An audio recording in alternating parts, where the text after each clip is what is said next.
ওহো sweet B, আমার তো রিসেপশনে একটু কথা বলা দরকার ছিল।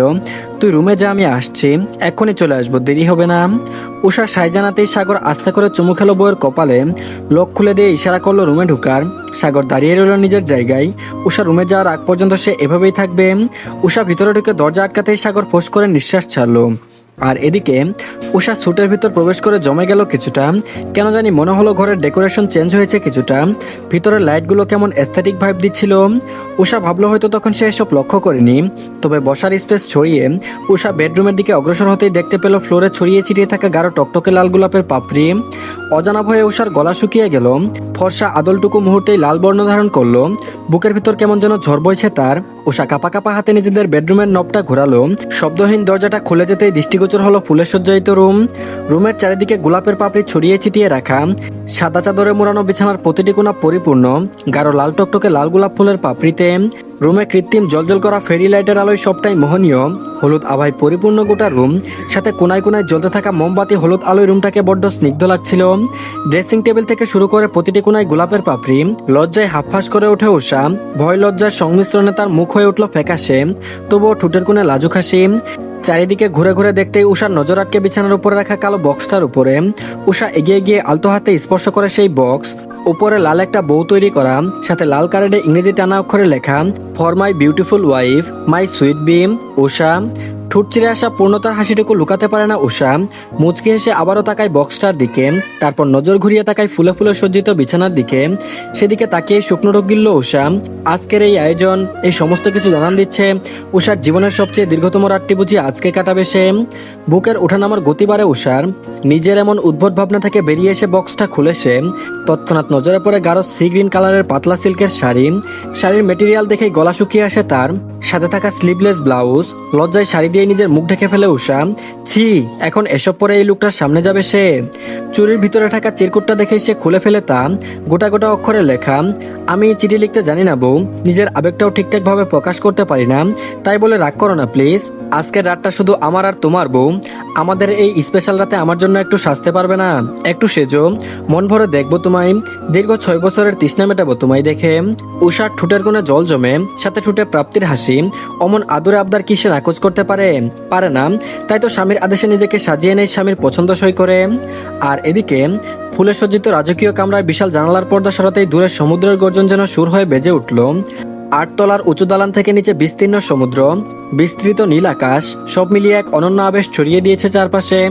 ঢেউগুলো অস্থির আনন্দ নিয়ে তীরকে ছুঁয়ে যাচ্ছে বারংবার। এই অস্থিরতার মাঝে জানালার সামনে দাঁড়িয়ে উষা। গাঢ় শ্রীগ্রীন সিল্ক শাড়ি পরে তার রূপ যেন সমুদ্রের রঙকেও হার মানাচ্ছে।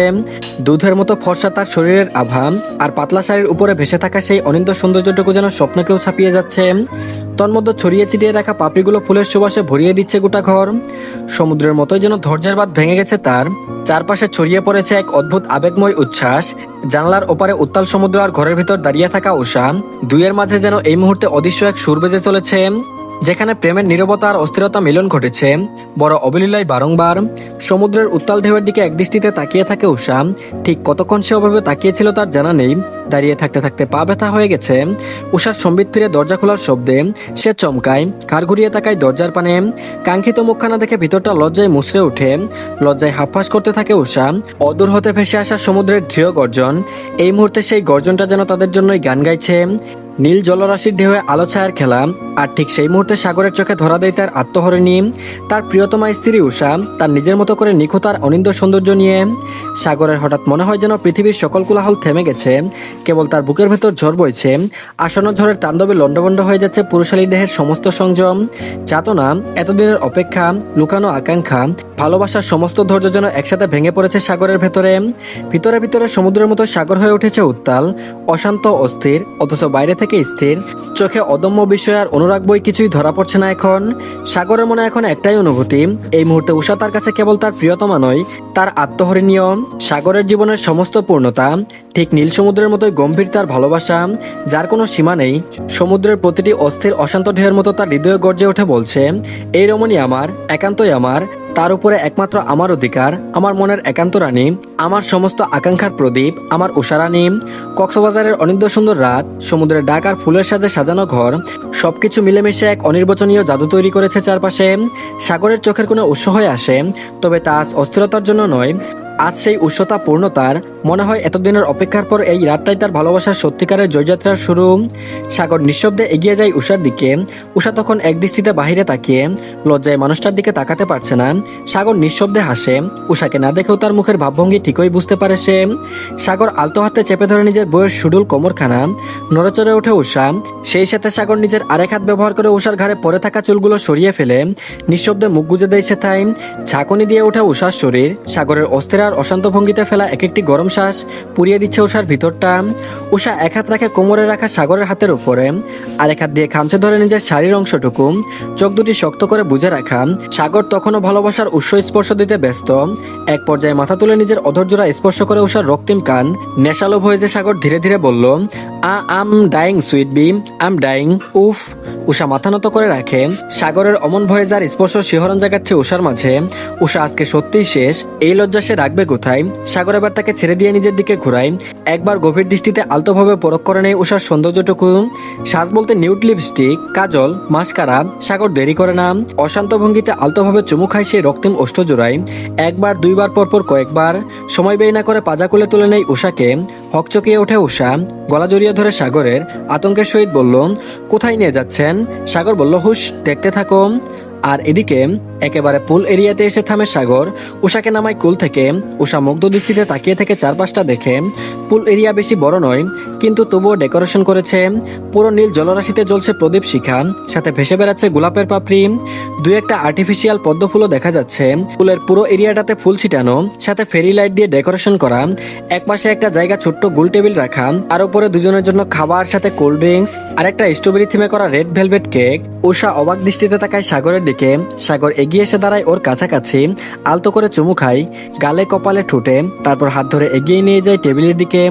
দুজনে প্রথমে একসঙ্গে কেক কাটে। সাগর এক টুকরো কেক ধরে উষার সামনে। উষা নিয়ে নেয় অল্প একটু। এবার নিজেও এক টুকরো কেক তুলে ধরে সাগরের মুখের সামনে। সাগর উষার দিকে তাকিয়ে ফুস করে একটা শ্বাস ছাড়ে। পরপর ঠোঁট কামড়ে হাসে। দুষ্টুমি স্বরে বলল, এভাবে না বউ। উষা বলল, এভাবে না তো কিভাবে? উষা কথাটুকু শেষ করতেই তার মুখে কেক পুরে দেয় সাগর। কাল বিলম্ব না করে নিজের অধরের ভাঁজে নিয়ে নেয় প্রেয়সীর অধৈর্যরা। বিস্ময়ে হতবাক উষা। সাগর দেরি না করে আবারও উষাকে পাজা খুলে তুলে নেয়। বেডরুমের দিকে যেতে যেতে বলল, একটু আগে বাইরে খাওয়া হয়েছে, এখন ক্ষুধা লাগার কথা না। লাগলেও আমার কিছু করার নেই। Now I need you badly. Usha লজ্জায় হাঁফফাঁস করে ওঠে। তড়িৎ বেগে মুখ লুকায় সাগরের বুকে। তা দেখে সাগর শব্দ করে হেসে ওঠে। উষাকে বিছানায় শুইয়ে দিয়ে নিজেও বুকে আসে তার উপরে। উষার দুই হাতখানা সাগরের গলা জড়িয়ে ধরে। সাগর উষার কপালে সময় নিয়ে গভীরভাবে চুমু খায়। তারপর কানের কাছে মুখ নিয়ে ফিসফিস করে বলল, এই তুমিটাকে এই মুহূর্তে চাইছি আমি, সম্পূর্ণরূপে আমার নিজের করে। দিবে কি আমার পূর্ণ অধিকার? উষা নিশ্চুপ। নিজের লজ্জা সে কিছুতেই লুকাতে পারছে না। গাল দুটি পাকা টমেটোর ন্যায় লাল হয়ে আছে। সাগরের দৃষ্টিতেও দৃষ্টি মেলাতে পারছে না।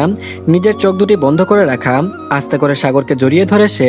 তারপর ধীরস্বরে বলল, আমি তো আপনারই, সম্পূর্ণরূপে আপনার। সাগর সন্তুষ্ট হয়। ঠোঁট জুড়ে তার পূর্ণতার হাসি। সাগর আবারও ঝুঁকে চুমু খায় উষার কপালে। বন্ধ নেত্রের দুই গালে নাকের ডগায় ঠুটে। খোলাগা দৃষ্টিতে তাকিয়ে থেকেই বলল সে, তুমি আমার ঘর, তুমি আমার ঠিকানা। আজ থেকে প্রতিটি সূর্যোদয় ও সূর্যাস্তে আমরা নতুন করে আমরা হব। ভালোবাসি বউ, ভীষণ ভালোবাসি। আমার প্রতিটি অসম্পূর্ণতায় পূর্ণতা তুমি। আজকের এই রাতের সাক্ষী হয়ে রইল দূর আকাশের ওই অর্ধচাঁদ, দুই মানব মানবীর অনন্ত মিলনের সাথী হয়ে। উষা তার সমস্ত লাজ আর সংকোচে আঁকড়ে ধরেছিল সাগরকে। সাগরের বেপরোয়া আচরণ আর বেলেল্লাপানায় মোমের নেই গলে যাচ্ছিল সে। মনে মনে চেয়েছিল সাগরের এই ঝড়ো উন্মাদনাকে থামাতে, সামলাতে, আবার একই সাথে তাকে কাছে টেনে নিতে। এ রাতে অশান্ত অস্থির সাগরকে বসে আনতে বেশ বেগ পোহাতে হয়েছে উষাকে। সাগরের প্রতিটি ছোঁয়ায় তার বুক কেঁপে উঠেছিল অস্বাভাবিকভাবে। নিঃশ্বাস এলোমেলো হয়েছিল প্রতিটি স্পর্শে। কখনো কখনো সাগরের বেকুল কণ্ঠ ভেসে এসেছে প্রেমময় বার্তা। উষা কেঁপে উঠেছে। সাগরের বেহায়া উন্মাদনা সামলাতে তার সমস্ত লজ্জা যেন বৃথা যায়। সে নিজের অস্থিরতা আর ভয় লুকিয়ে শুধু সাগরের নাম ধরে ধরা কণ্ঠে বলেছিল, সামলে নিন নিজেকে, আমি তো আপনারই।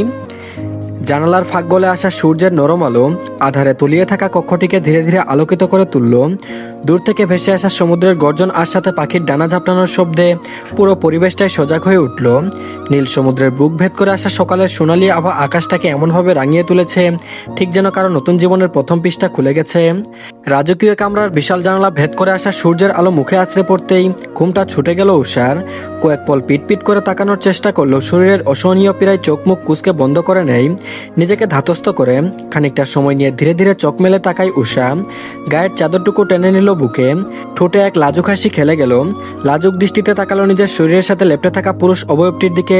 উষার চোখে সকালের আলো পড়তেই গাল দুটো আরো বেশি লাল হয়ে উঠল। অদূর থেকে ভেসে আসা সমুদ্রের অস্থির গর্জন শুনে মনে হচ্ছিল সমুদ্রের ঢেউ উষার অমন লাজুকতা দেখে মৃদু হাসছে। সাগর পাশে শুয়ে চুপচাপ তাকে দেখছিল। উষাকে তার দিকে তাকাতে দেখে চোখটা বন্ধ করে নিল। উষাকে লজ্জা পেতে দেখতে চাইল না সে, নয়তো আবারও অঘটন ঘটিয়ে ফেলবে। এমনিতেই মেয়েটার নাজুক অবস্থা। সকালের আলোয় উষাকে আরো নতুন আরো অপার্থিব লাগছিল সাগরের কাছে। মনে হচ্ছিল এক রাত্রিতেই মেয়েটার সৌন্দর্য বেড়ে গেছে কয়েক গুণে। সাগরের চোখে এক অনন্ত তৃপ্তির ছাপ, যা প্রকাশ করছে এই সমুদ্র এই সকাল। এই উষাই তার জীবনের সবচেয়ে বড় আশীর্বাদ। উষা বাহির থেকে দৃষ্টি সরিয়ে আবারও তাকালো সাগরের দিকে। নিজের দু হাতের আজলায় নিয়ে নিল সাগরের মুখখানা। টুপটাপ কয়েক ফোঁটা উষ্ণ ভেজা স্পর্শ দিল সাগরের কপালে, গালে, নাকের ডগায় আর ঠোঁটের কোণে। এতটুকু করতেও যেন লজ্জায় মরে মরি অবস্থা উষার। সাগর ঘুমের ভান করে ঘুম ঝাড়ানো স্বরে বলল, হচ্ছেটা কি বউ? আবারও বাসরের ফিলিং জাগছে? আমার কিন্তু সমস্যা নেই। হঠাৎ ঘুম ঝাড়ানো গভীর স্বরে আটকে ওঠে উষা। হৃদস্পন্দন গাঢ় হয়, দৃষ্টি এলোমেলো, কণ্ঠে মেকির আকার গম্ভীর্যতা ফুটিয়ে তুলে বলল, কি আশ্চর্য, পাগল হয়েছেন? উঠুন, দেখুন বাহিরের সকালটা কেমন অদ্ভুত সুন্দর লাগছে। সাগর ভাই, ডোন্ট কল মি সাগর ভাই, I hate this. I am your legally married husband. স্বামীকে ভাই ডাকতে নেই, বোকা মেয়ে মানুষ। সারা রাত আমার আদরে পেট ভরিয়ে এখন ভাই ডাকতে এসেছিস? Brainless woman. সাগর ডাক, আর তাও ডাকতে না পারলে জান বাবু সুনামনা কই তোর যা ইচ্ছা ডাক, তবুও ভাই ডাকবি না? শক্ত আর কর্কশ কণ্ঠে সাগর বলে উঠল কথাটা। উষা খানিকটা ঘাবড়ে যায়, কেমন রাগী দৃষ্টিতে তাকিয়ে আছে। শান্ত মানুষটা কেমন মুহূর্তে রূপ পরিবর্তন করে ফেললো। উষা সেসব পাত্তা দিল না, সে আরো একটু ঘনিষ্ঠ হলো সাগরের সাথে, একদম বুকের সাথে মিশে গেল। সাগরও শক্ত করে জড়িয়ে ধরলো, সময় নিয়ে ললাটে নিজের পুরুষালী রুক্ষ অধর ভেজা স্পর্শ করলো। শান্তিতে নিজের চোখ দুটি বন্ধ করে উষাকে জড়িয়ে ধরে রাখলো বুকে। সেই সাথে উষার ভেজা চুলো ধীরে ধীরে হাত বুলিয়ে দিতে থাকলো। উষা আলতো করে নাক ঘষলো সাগরের বুকে, গভীরভাবে টেনে নিল সাগরের শরীরে নেশা ধরা অদ্ভুত ঘ্রাণটুকু। ভীষণ আহ্লাদী হয়ে বলল, আচ্ছা ঠিক আছে, সব হবে। কক্সবাজারে এসে তো সূর্যোদয় দেখতে পারলাম না, এখন কি বাইরেও ঘুরতে যাব না? সাগর বলল, ও হু, হানিমুনের জন্য এসেছি, তাই হানিমুনই করতে হবে। তুই তো আর আগে বলিসনি যে হানিমুন ছাড়াও ঘোরাঘুরি করবি। আগে থেকে বলে রাখলে না হয় একটা কিছু করা যেত। উষা হতভম্ব হয়ে গেল, অদ্ভুত দৃষ্টিতে তাকিয়ে রইল সাগরের মুখের দিকে। কিছু বলার ভাষা সে খুঁজে পেল না। তারপর বলল, মানে কি সব পাগলের মতো কথা বলছেন? ঘুরতে যাব না মানে? সাগর বলল, এত অধৈর্য কেন তুমি বউ? তুমি কি এখন ঘোরাঘুরি করার মতো অবস্থায় আছো? আমি নিজেও ক্লান্ত, বিশ্রাম নেও, বিকেলে ঘুরতে বেরোবো। গতকালকেও সারাদিন রুমে বন্দি ছিল, আজকেও বন্দি থাকতে হবে ভেবে মনটা খারাপ হয়ে গেল। আর তো মাত্র একদিন বাকি, তারপরে তো চলে যাবে ঢাকায়। একটু অভিমান হলেও সেটা উষা প্রকাশ করলো না। পাশে সাগরের ফুরফুরে মেজাজটা খারাপ না হয়ে যায়। থিরসরাই বলল, ঠিক আছে, কিন্তু সকালের? সাগর বলল, হুশ, এত চিন্তা করতে কে বলেছে? আমি আছি না, সামনে দেখো। আমি কি আমার বউকে না খাইয়ে রাখবো? উষার মাথায় অগোছালো চুলগুলো দুই হাতে গুছিয়ে দিতে দিতে ভীষণ আদরের স্বরে কথাটা বলল সাগর। কপালে আদরের স্পর্শ দিতেও ভুলে না। উষা কিঞ্চিত অভিমানে মোড়ানো হৃদয়টা মুহূর্তেই গলে যায়, গলা ভারী হয়ে আসে, চোখের কোণা ভিজে যায়। গত 2 মাস আগেও কি উষা কখনো ভেবেছিল এমন সুন্দর সকালও তার জীবনে আসবে? স্বামীর ভালোবাসার স্পর্শ তার অঙ্গে লেপ্টে থাকবে।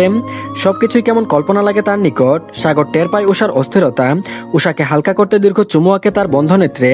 কানের কাছে মুখ নিয়ে কণ্ঠ খাদা নামিয়ে ফিসফিস করে বলল, উঠে পড়ো বউজান, ইউনিট এনার্জি। খেয়ে দিয়ে তারপরে আবার ঘুমোবে, বিকেলে সূর্যাস্ত দেখতে যাব। উষা লজ্জা পায়, চোখ মেললেও দৃষ্টি মিলায় না সে।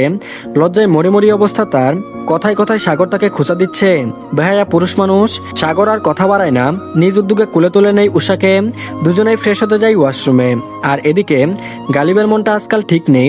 একটা সময় ছিল সে একটু বেশি বেয়ারা ছিল, প্রেমও করেছে 3-4টা, কিন্তু সিরিয়াস টাইপ কিছুই ছিল না। বলা যায় গত 4-5 বছর ধরে এসব থেকে নিজেকে দূরে রেখেছে। আর প্রিয়তা জীবনে আসার পর থেকে তো প্রেম প্রীতিকে লাল সালাম জানিয়ে বিদায় দিয়েছে। আর এখন প্রিয়তাকে নিয়েও বেশ শঙ্কায় আছে। বাবা মা বিয়ের প্রেশার দেয় বলে সে আগে থেকেই পরিবারকে জানিয়ে রেখেছে তার পছন্দ আছে। অবশ্য তার পছন্দ আছে শুনে পরিবারের কেউই দ্বিমত করেনি, বরং খুশি হয়েছে। সময় হলে পরিচয় করিয়ে দেবে সেটাও জানিয়েছে। কিন্তু গত দিনগুলোতে তো অনেক কিছুই পরিবর্তনই ঘটেছে। ওই স্বচ্ছ ছেলেটার অস্তিত্ব অনলাইনে গন্ডি অবধি ছিল বলে গালিব এখনো জানতে পারেনি। সত্যচিন্তায় জর্জরিত হৃদয় নিয়ে উদাস ভঙ্গিতে বসে আছে ব্যালকনির ফ্লোরে।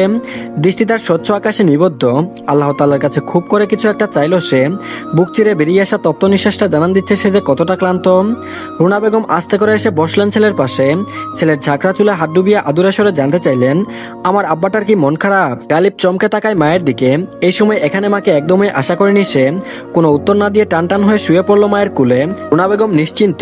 গত কয়েকদিন ধরে ছেলের উদাসীন ভাব দেখছেন তিনি। না চাইতেও দুশ্চিন্তারা মাথায় ভিড় জমাচ্ছে। তিনি চুলে হাত বুলিয়ে দিতে দিতেই বললেন, কি হয়েছে বাবা? ইদানিং একটু বেশিই ভাবুক তুমি।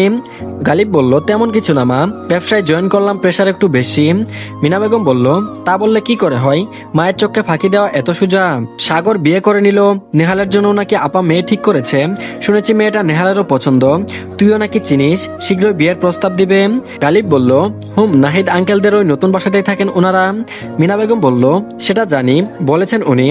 আরাফেরও বিয়ে ঠিক, সেটা বাদ দিলাম। সাদাফের মতো পুচকে ছেলেটাও ফুপিকে পটিয়ে বিয়ে ঠিক করে রেখেছে।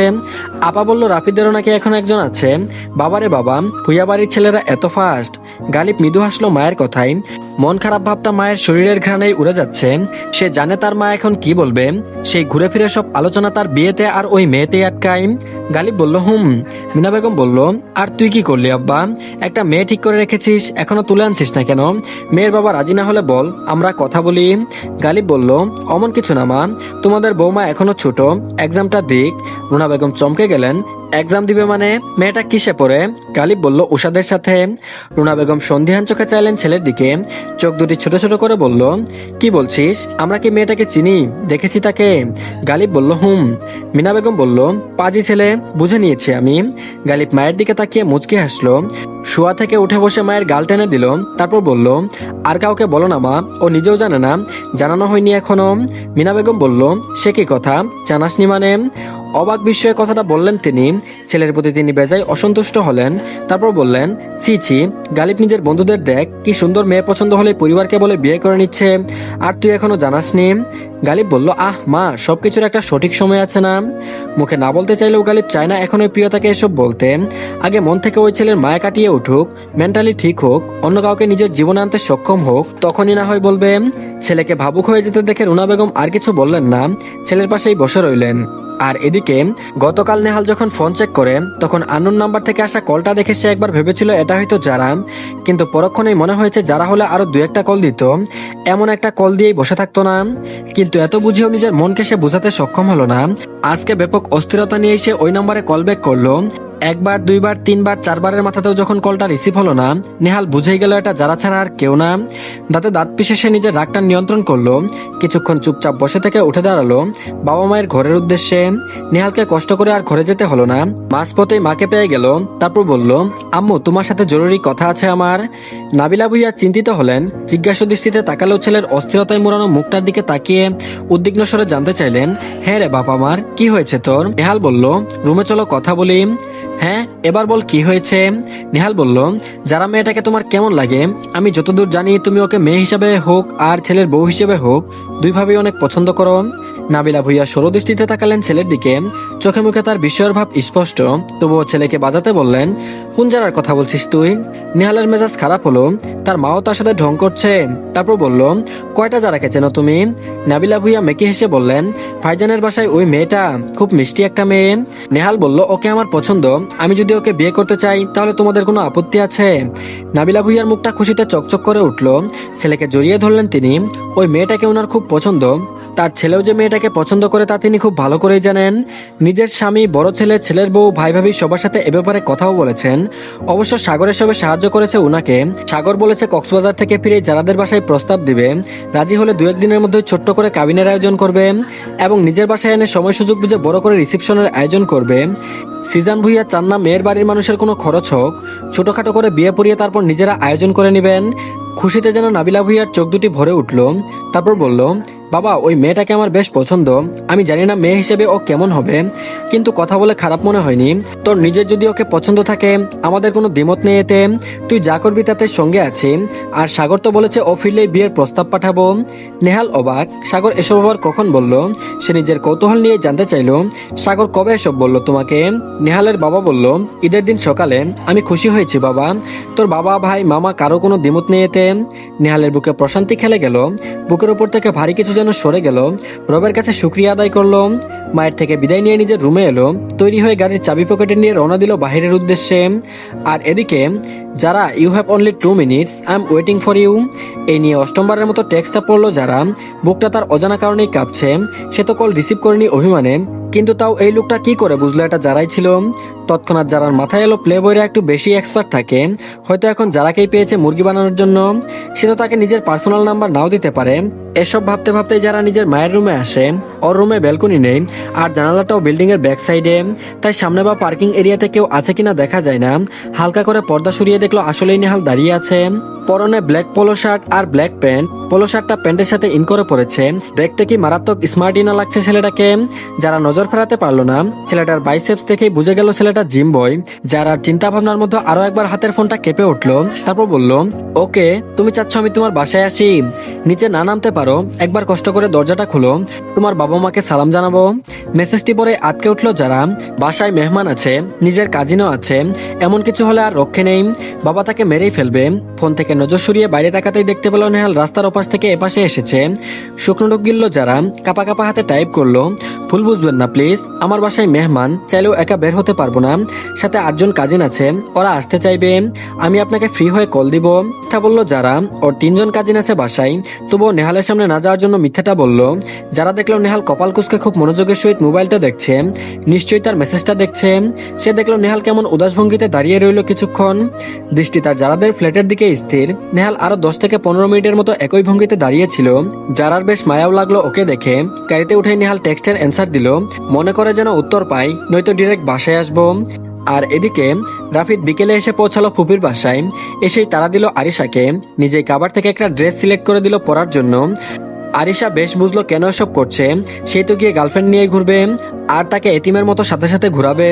তবে আরিশার ভাবনা মোটেও সঠিক হলো না। নুসরাতকে বাসা থেকে বের করে আনার সাথে সাথেই তাকে যেতে হয়েছে সাদাফের সাথে। দিনটি তার ভালোই কেটেছে। অন্য সময় সাদাফ পিছনে পড়ে থাকলেও এবার সে তেমন কিছুই করেনি, বরং হাতে হাতে নিয়ে ঘুরেছে ঢাকা শহরের অলিগলিতে। আর এদিকে সাগর আর উষা সেই দুপুর 2:30টায় খাওয়া দাওয়া শেষ করে বেরিয়েছে হোটেল থেকে। আশপাশটা ঘুরে দেখছে ভালো মতো। সমুদ্রের নীল ঢেউয়ে কিছুক্ষণ ছুটোছুটি করলো উষা। সাগর অবশ্য তাকে কোনো বাধা দেয়নি, তবে সতর্ক থেকেছে সে। ভিজে জুবুথুবু হয়ে সাগর উষা যখন পাহাড়ের পাদদেশে এসে পৌঁছালো, তখন সূর্য তার তেজ কমিয়ে পশ্চিম আকাশে ঢলে পড়েছে। সাগর উষাকে নিয়ে উপরে উঠলো। রিজোর্টের একটি জিপে চড়ে। সরু আঁকাবাঁকা পথ, দুই ধারে গাঢ় সবুজের বনানী, পাহাড়ের প্রতিটি বাঁক নতুন নতুন দৃশ্যের পর্দা খুলে দিচ্ছিল। উষা মুগ্ধ দৃষ্টিতে তাকিয়ে দেখলো সেসব। প্রকৃতি এত সুন্দর। গাড়ি ধীরে ধীরে পাহাড় চূড়ায় পৌঁছাতে এক অনিন্দ সুন্দর দৃশ্য উষার চোখে ভেসে উঠলো। পাহাড়ের নিচে অসীম নীল সমুদ্রের ঢেউগুলো আছড়ে পড়ছে বটে, আর সেই সাদা যেন উপরে থেকে দেখলে মনে হচ্ছে নীল ক্যানভাসে আঁকা সাদা তুলির আঁচড়।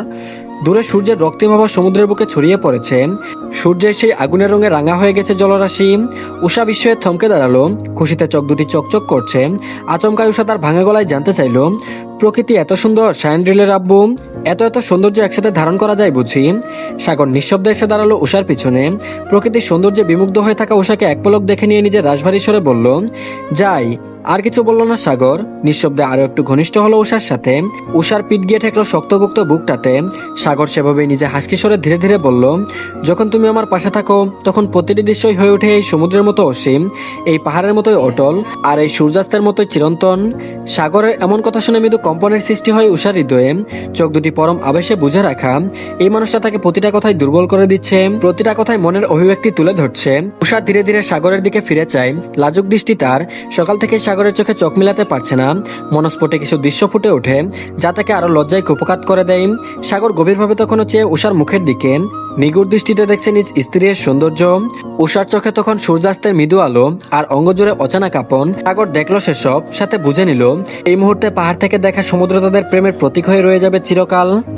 যখন তুমি আমার পাশে থাকো তখন প্রতিটি দৃশ্যই হয়ে ওঠে এই সমুদ্রের মতো অসীম, এই পাহাড়ের মতোই অটল, আর এই সূর্যাস্তের মতোই চিরন্তন। সাগরের এমন কথা শুনে মৃদু কম্পনের সৃষ্টি হয় উষার হৃদয়ে। চোখ দুটি পরম আবেশে বুঝে রাখা। এই মানুষটা তাকে প্রতিটা কথাই দুর্বল করে দিচ্ছে, প্রতিটা কথায় মনের অভিব্যক্তি তুলে ধরছে। উষা ধীরে ধীরে সাগরের দিকে ফিরে চায়। লাজুক দৃষ্টি তার সকাল থেকে সাগরের চোখে চোখ মিলাতে পারছে না। মানুষ পটে কিছু দৃশ্য ফুটে ওঠে যা তাকে আরো লজ্জায় কুপকাত করে দেয়। সাগর গভীরভাবে তখনও চেয়ে আছে উষার মুখের দিকে, নিগুড় দৃষ্টিতে তাকিয়ে দেখছে নিজ স্ত্রীর সৌন্দর্য। উষার চোখে তখন সূর্যাস্তের মৃদু আলো আর অঙ্গজুড়ে অজানা কাঁপন। সাগর দেখল সেসব, সাথে বুঝে নিল এই মুহূর্ত পাহাড় থেকে দেখা সমুদ্র তাদের প্রেমের প্রতীক হয়ে রয়ে যাবে চিরকাল। আর এদিকে সন্ধ্যার অনেক পরে হোটেলে ফিরে সাগর আর উষা অনেকটাই ক্লান্ত দুজনে। উষা ফ্রেশ হয়ে বিছানায় বসতে সাগর একটা প্যাকেট হাতে দাঁড়ায় বেডের কাছে। সাগরের হাতে প্যাকেট দেখে কৌতূহল নিয়ে উঠে বসে। সাগর উষার দিকে প্যাকেটটা এগিয়ে দিতে জিজ্ঞাসা দৃষ্টিতে কপাল কুঁচকে তাকায় উষা। সাগর চোখের ইশারা করে খুলে দেখতে উষা চিন্তায় পড়ে যায়, সন্দিগ্ধ স্বরে জানতে চাই কি আছে এতে। সাগর বলল, কথা না বলে খুলে দেখলেই তো পারিস কি আছে। উষা বলল, মুখে বললে কি হয়? সাগর বলল, অনেক কিছু হয়।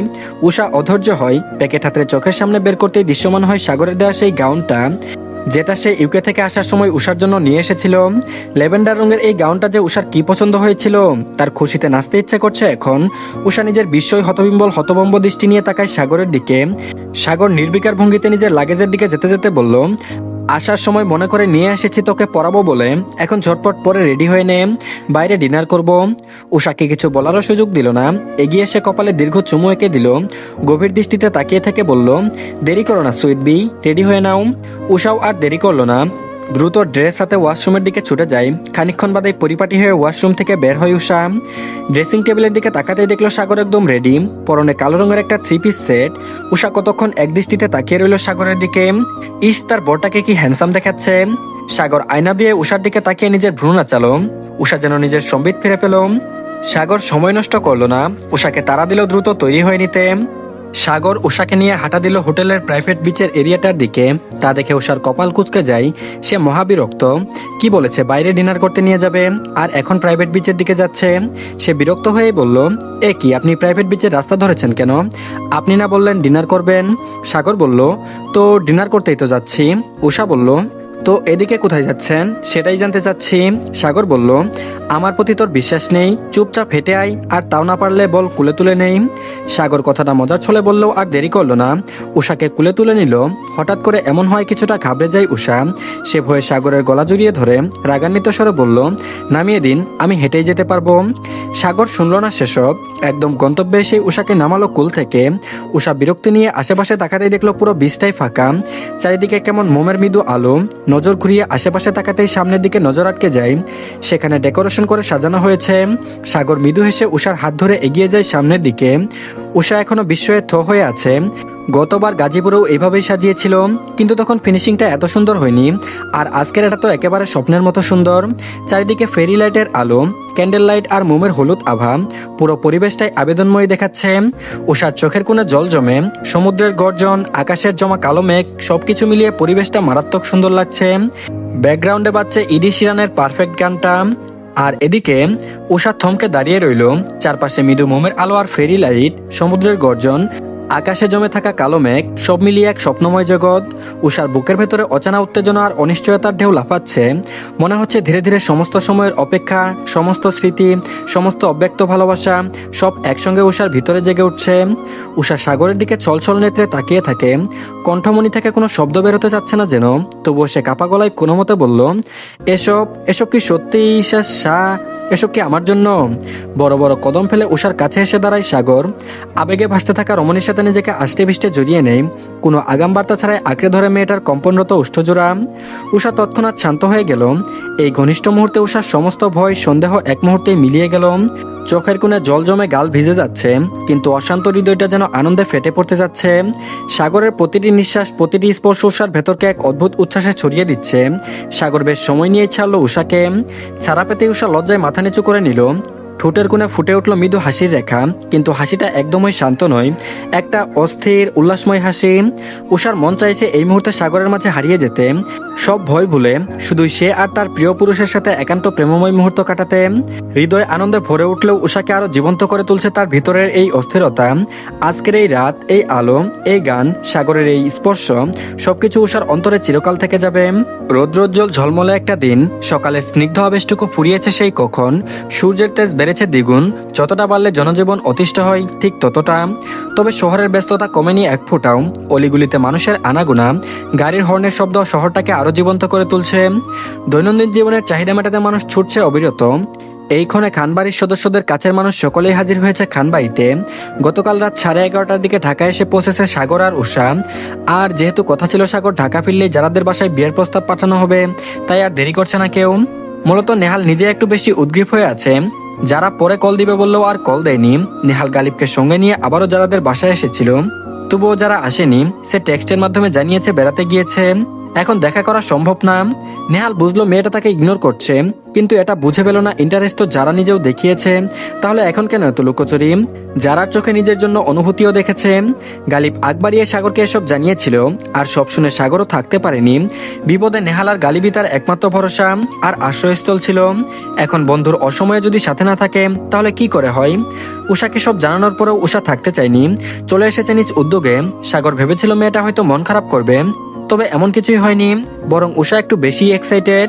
যারাদের বাসায় জানানো হয়নি যে আজকে সোহেব খান তার ছেলের বিয়ের প্রস্তাব নিয়ে যাবেন। দারোয়ানের থেকে খবর নিয়েছেন সিজান ভুইয়া, ওনারা বাসাতেই আছেন। 3-4টা গাড়ি নিয়ে বেরিয়েছে সকলে। দেখলে যে কেউ বলবে ছোটখাটো বিয়ের আয়োজন হবে বুঝি। এত মানুষ, ভাই বোন সকলেই তাদের স্বামী স্ত্রী সহ হাজির। যেমন সাগর, উষা, রাফিদ, শামিন, শামিনের হাজবেন্ড মুহিবার ছেলে মাহিদ, আরাফ, সাদাব, আরিশা, আলিফ, তুবা, নাইলাও গেছে। নেহাল আর গালিবও রয়েছে সাথে। মুরব্বীদের মধ্যে আছেন নেহালের বাবা মা সিজান ভুইয়া, নাবিল ভুইয়া, নাহিদ ভুইয়া এবং তাদের সহধর্মিনীরা। গালিবের বাবা মা আফজাল শেখ এবং রুনা বেগম। গালিবের বাবার সাথে পারিবারিকভাবেও খুব ভালো সম্পর্ক সবার, তাই সব আয়োজনেই ওনাকে রাখা হয়। মেয়ের বাসায় যাচ্ছেন বিয়ের প্রস্তাব নিয়ে। ওনারা কামাল হাসানদের এ বিষয়ে জানায়নি কিছুই, কারোর সাথে পূর্ব পরিচিতও নেই। আর তাই তারা যেন কোনোভাবেই এত মানুষ আপ্যায়ন করতে বিব্রত বা অপমানিত না হন, তাই সোহেব খান নিজেই নামি দামি রেস্টুরেন্ট থেকে খাবার আইটেম সব দ্বিগুণ পরিমাণে নিয়ে নিলেন। সেই সাথে ফল থেকে শুরু করে দই মিষ্টি তো আছেই।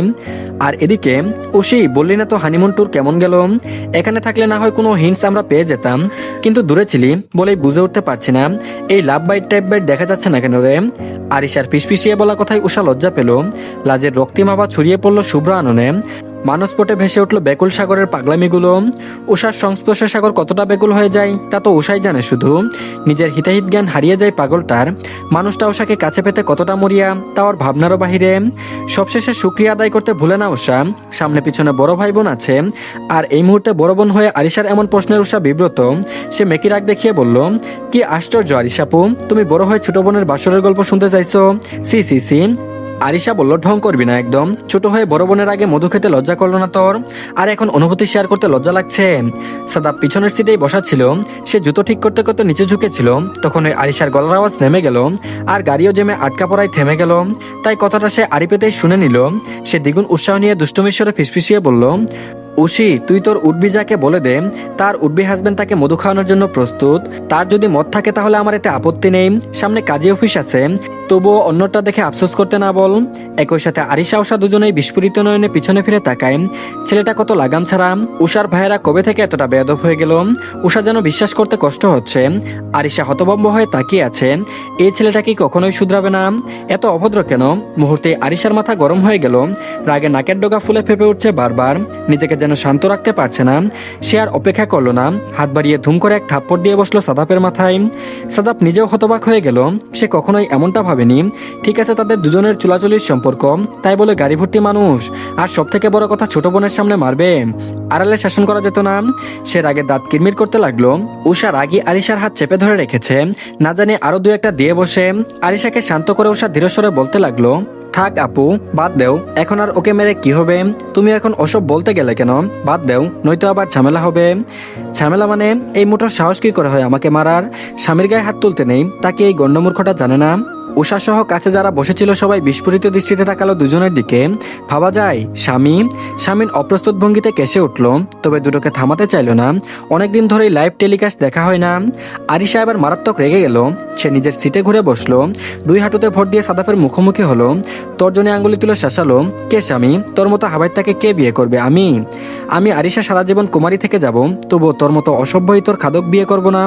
কখনো না। সাদাপ ওকে ছেড়ে দেওয়ার মানুষ না। সে ডান হাত বাড়িয়ে আরিশার চুল টেনে ধরলো, গর্জে উঠে বলল, তুই করবি, তোর বাপেও করবে। আরিশার চুলে টান লাগছে, সে ওর আগে দুই হাত সাদাপের মাথায় চুল টেনে ধরলো, শয়তানি করে বলল, করিস, আমার বাপকেই বিয়ে করিস তাহলে তুই। বাধা দিল কে? আমার আগে থেকেই তোকে নিয়ে সন্দেহ ছিল। ওদের এমন শেরগুলো গাড়িতে হাসাহাসির ঝড় উঠল। সাগর ড্রাইভিং সিটে বসে বলল, সেই সাদাপ, একবার ভেবে দেখ, এন্ট্রি কার্ডে নাম শো করবে সাদাপ ওয়েট সোহেব। ইজ্জতের রফা দফা করে দিলি ভাই। এবার যেন সাদাপ হুঁশে ফিরল। সে তো মেয়ের বিয়েতে বাপের রাজি হওয়ার বিষয়টা হাইলাইট করতে চেয়েছে। আর এই দামরা দামরা ছেলেপুলেগুলো কি ভাবছে? ওদের উপরে রাগ থেকে সে আরো শক্ত করে টেনে ধরলো আরিশার চুল। আরিশা এবার ব্যথায় কোকিয়ে উঠল।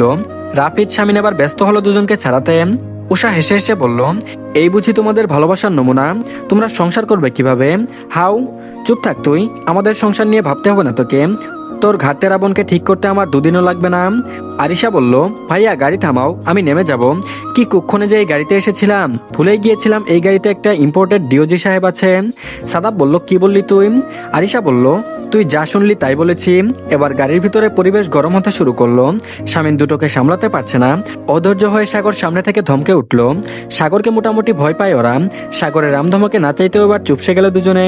কিন্তু চোখ দিয়ে একজন আরেকজনকে ভস্য করে দিতে ভুলেনি, শাসাতেও ভুলেনি। আর এদিকে 14 তলা বিশিষ্ট বিল্ডিং এর সামনে এসে থামলো একে একে 3টি গাড়ি। একে একে সকলে গাড়ি ছেড়ে দাঁড়িয়েছে রাস্তার মাঝে। গাড়ির ডিকি খুলে একে একে সবকিছু হাতে নিতে শুরু করেছে উপস্থিত সব ছেলেরা। একমাত্র নেহাল বাদে। জামাই মানুষ সে, একটা ভাবসা পাচ্ছে না। দারোয়ানকে ডেকে তার হাতেও ধরিয়ে দেওয়া হলো কয়েকটা প্যাকেট। পরপর কয়েকবার কলিং বেলের শব্দ পেয়ে দরজা খুলে দিলেন কামাল হাসানের স্ত্রী মালিহা আফসার। নিজের দরে এত অপরিচিত মুখ দেখে যার পরনায় অবাক হলেন তিনি। চোখে মুখে আতঙ্কভাবও ফুটে উঠল ওনার। এক এক করে নজর বোলালেন সকলের আদলে। তবে সবাইকে কেমন চেনা চেনা ঠেকছে ওনার কাছে। দু একবার ওনাদের দেখেছে কোথাও। মালিহা আফসারকে বোঝানোর জন্য এগিয়ে এলেন সিজান ভুইয়া। সালাম জানিয়ে বললেন, আপা, আমি এই বিল্ডিং এরই 5 তলায় আমার ছোট ভাইয়ের ফ্ল্যাট আছে। জানেন নিশ্চয়ই, অসুস্থ অবস্থায় সে ফ্ল্যাটের মালিক তার মেয়েকে নিয়ে কয়দিন ছিল এখানে। আসলে যদি ভাই সাহেব বাসায় থাকেন তবে ওনার সাথে বসে যা বলার বলতে চাচ্ছি। মালিহা আফসার কথা বাড়ালেন না, অর্ধপরিচিত মানুষদের এনে বসালেন ড্রয়িং রুমে। তবে আফসোসের ব্যাপার হলো এত মানুষের বসার জায়গা হয়ে উঠল না। তাই পুরুষ সবাইকে ড্রয়িং রুমে বসিয়ে মহিলাদেরকে নিয়ে গেলেন গেস্ট রুমে। পাশাপাশি ডাইনিং থেকে চেয়ার মোড়া এনে জড়ো করতে লাগলেন ড্রয়িং রুমে। ছুটির দিন বিধায় কামাল হাসান বাসাতেই ছিলেন, উনি গোসলে ছিলেন। একটা দাওয়াত আছে আজকে ওনার, সেখানেই যাবেন তিনি। তবে স্ত্রীর কথা শুনে আর দেরি করলেন না, দ্রুত বের হলেন। পরিপাটি হয়ে ড্রয়িং রুমে এলেন, সকলের সাথে কুশল বিনিময় করলেন। তবে আটকে গেলেন এক জায়গায়। আফজাল শেখকে এত বছর পরে নিজের বাসায় দেখে অবাকই হলেন তিনি। আফজাল শেখ নিজেও ভীষণ অবাক, নিজে থেকেই বড় আমোদে বলে উঠলেন, কিরে বেটা, সে যে উচ্চ মাধ্যমিকের গন্ডি পেরিয়ে এলি, আর তো খোঁজখবর নিলি না। হাতে গোনা কয়েকবার দেখা হয়েছিল, তাও ভার্সিটি পড়াকালীন। সাথে 2-1 জন ছাড়া আর কারোর সাথে তেমন যোগাযোগ নেই আমার। কিরে বেটা, সেই যে উচ্চ মাধ্যমিকের গন্ডি পেরিয়ে এলি, আর তো খোঁজখবর নিলি না। হাতে গোনা কয়েকবার দেখা হয়েছিল, তাও ভার্সিটি পড়াকালীন। সাথে 2-1 জন ছাড়া কারোর সাথে আমার তেমন যোগাযোগ নেই আমার। কামাল হোসেনও পুরনো বন্ধুর সাথে বুক মেলালেন, উচ্ছ্বাসিত স্বরে বললেন, আমার নিজেরও নেই। কেমন আছিস বল, বহুদিন বাদে দেখা। তা আমার বাসার ঠিকানা পেলি কোথায়? বলছি, আগে আমার স্ত্রী সন্তানের সাথে পরিচিত হয়ে নে। কথাটা বলে উনি রুনা বেগমকে ডেকে আনলেন, পরিচয় করিয়ে দিলেন নিজের স্ত্রী এবং একমাত্র ছেলে গালিবের সাথে। সেই সাথে বাকি সবার পরিচয় করিয়ে দিলেন। সিজান ভুইয়া আর সোহেব খানের অর্ধেক কাজই যেন হয়ে গেল। দুজনেই বড় খুশি হলেন। কামাল হাসান আর আফজাল শেখ যেহেতু পুরনো বন্ধু, তাহলে এতটাও কঠিন হবে না বিয়ের ব্যাপারটা। এদিকে মালিহা আফসার আর তাদের বাসার হেল্পিং হ্যান্ড হাতে হাতে আয়োজন করতে লাগলেন। যতই ওনারা নিয়ে আসুক, ওদেরও তো একটা দায়িত্ব আছে। তবে ওনারা এত খাবার এনেছেন যে অনায়াসে 30 থেকে 35 জন খেতে পারবেন। পরিচিতি পর্ব শেষে কামাল হাসান আফজাল শেখের কাছে জানতে চাইলেন, কি মনে করে উষার বাসায় সপরিবারে আগমন ঘটালেন। প্রশ্নের বিপরীতে এবার সোহেব খান কিছুটা নড়েচড়ে বসেন, নমনীয় ঈশ্বরে জানান, দেখুন ভাই, আমার শালা যখন এই বাসায় ছিল তখন আমার স্ত্রী আর ছেলেমেয়েরা এই বাসাতেই ছিল। সেই সুবাদে আপনার মেয়ে যারা আমার স্ত্রীর নজরে পড়েছে, ছেলেকে আপনার মেয়ের কথা জানালে ছেলেও এতে কোনো দ্বিমত করেনি। যেহেতু তার ব্যক্তিগত কোনো পছন্দ বা সম্পর্ক নেই, তাই বাবা মায়ের পছন্দই তার পছন্দ। আবার সেও যারাকে দেখেছে তার নিজেরও পছন্দ। আর তাই চাচ্ছিলাম আপনাদের দিক থেকে যদি কোনো দ্বিমত না থাকে তবে হালাল কাজটা সেরে ফেলতে। ড্রয়িং রুম জুড়ে পিনপতন নীরবতা। কামাল হাসান কিছুক্ষণ একদৃষ্টিতে চেয়ে রইলেন ভদ্রলোকের দিকে। ওনার মেয়ের জন্য অনেক বিয়ের ঘর আজ পর্যন্ত এসেছে, তবে এত বড় ঘর থেকে আসেনি। ওনাদের ব্যবসার কথা শুনেই বুঝতে পেরেছেন সমাজে ওনাদের স্ট্যাটাস কেমন। তার উপরে ছেলে বিদেশ থেকে লেখাপড়া শেষ করে এসেছে। আজকাল তো সব ছেলেপেলেলাই বলে ওদের কোনো সম্পর্ক নেই, পছন্দ নেই, কিন্তু ঠিকই তো ভিতরে ভিতরে অনেক কিছুই করে বেড়ায়। বদ্ধ দুটানায় পড়লেন তিনি। নেহাল ছেলেটাকেও অপছন্দ করার মতো কিছুই পেলেন না। নিঃসন্দেহে সুদর্শন পুরুষ বলা যায়, চেহারা সুরত মাশাআল্লাহ, শিক্ষাগত যোগ্যতাও মাশাআল্লাহ, এমন ছেলে পাওয়া সত্যিই ভাগ্যের ব্যাপার। এদিকে ওনার মেয়েটাও বাহিরে গিয়েছে, এই ফিরল বলে মেয়ের সাথে কথা বলবে কিনা সেটা মাথায় আনেননি তিনি। তিনি ভাবছেন এত বড় পরিবারের কথা, যদিও এই মানুষগুলোর সম্পর্কে তিনি জানেন অনেক কিছুই। উপস্থিত সকলে একজন বাবার অস্থিরতা টের পেলেন। কামাল হাসানকে আশ্বস্ত করতে লাগলেন আফজাল শেখ। আপ্লুত স্বরে বললেন, দেখ ভাই, নেহাল আমার নিজের সন্তানের মতো নয়, সন্তানই। নেহাল, সাগর দুজনে আমার নিজ সন্তান গালিবের মতোই আপন। তোর মেয়ে মানে আমারও মেয়ে, আর আমি তার খারাপ চাইবো না। আমাদের ছেলেকে তুই চোখ বন্ধ করে বিশ্বাস করতে পারিস। তোকে তো আর আমরা তাড়া দিচ্ছি না, তুই সময় নে, স্ত্রী সন্তানের সাথে পরামর্শ কর, এলাকায় গিয়ে আমাদের ছেলের সম্পর্কে খোঁজখবর নে, তারপর একটা সিদ্ধান্তে যাওয়া যাবে না হয়। আমরা মেয়ে দেখারও প্রয়োজন বোধ করছি না, ছেলের পছন্দই আমাদের পছন্দ। কামাল হাসান খুবই চিন্তায় পড়ে গেলেন। বন্ধুর মুখের উপরে কিছু বলতেও পারছেন না, তবে ভুইয়া পরিবার সম্পর্কে ওনার যথেষ্ট ধারণা আছে। ওই পরিবারের মানুষ খুবই অমায়িক, ছেলে মেয়েদেরও কোনো ব্যাড রেকর্ড নেই, কিন্তু তবুও মন সায় দিল না। সাগর ভদ্রলোকের দিকে গভীর শ্রদ্ধার দৃষ্টিতে তাকালেন। কণ্ঠটা শান্ত অথচ দৃঢ়তায় ভরা। ভীষণ নমনীয় আর ওজনদার স্বরে বললেন, আঙ্কেল, আপনার অস্থিরতা আমি খুব ভালোভাবে বুঝতে পারছি। কন্যা সন্তান মানে তো বাবার প্রাণের টুকরো, তাকে ভুল হাতে তুলে দেওয়া মানে শুধু নিজের মেয়েকে হারানো না, একটা বাবার জীবনের সবচেয়ে বড় আশঙ্কা এটা। তাই আপনার ভেতরের সংশয় একেবারেই অস্বাভাবিক। কিন্তু আঙ্কেল, আমি একটা কথা আপনাকে নিশ্চিতভাবে বলতে পারি, নেহাল ভীষণ বাস্তববাদী ছেলে। তার চোখে মুখে কখনো মিথ্যার বা প্রতারণার ছায়া দেখবেন না। সে বড় হয়েছে দায়িত্ব আর নীতিবোধের মধ্য দিয়ে। যারাকে সে নিজের স্ত্রী হিসেবে চাইছে, হালালভাবে নিজের জীবনসঙ্গী হিসেবে। আজকাল কত ছেলে আছে বাইরে এক রূপ আর ভেতরে আরেক রূপ, কিন্তু নেহালের ভেতরে বাইরে ফারাক নেই। যদি ওর ভেতরে কোনো ঘাপলা থাকতো, তবে কি সে আপনার কাছে এত বিয়ের জন্য প্রস্তাব রাখতো?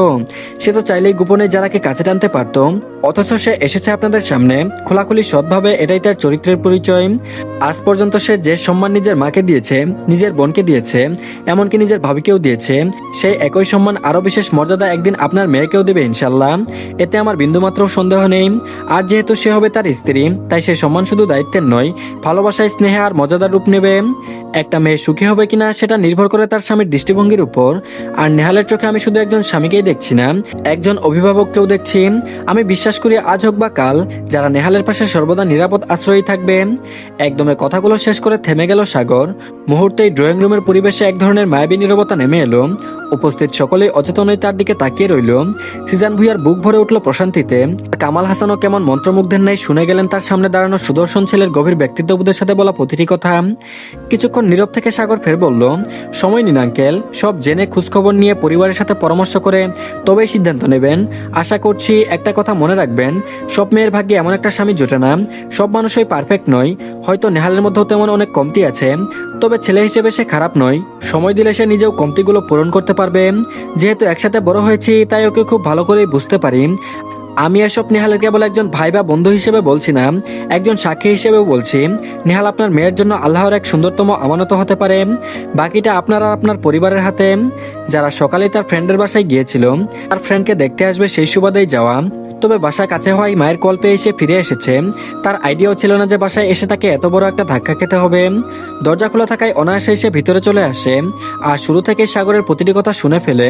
ড্রয়িং রুমে উপস্থিত কেউই লক্ষ্য করেনি, তাই সে আর চোখে একবার তাকালো ডান সাইডের সোফায় বসে থাকা নেহালের দিকে।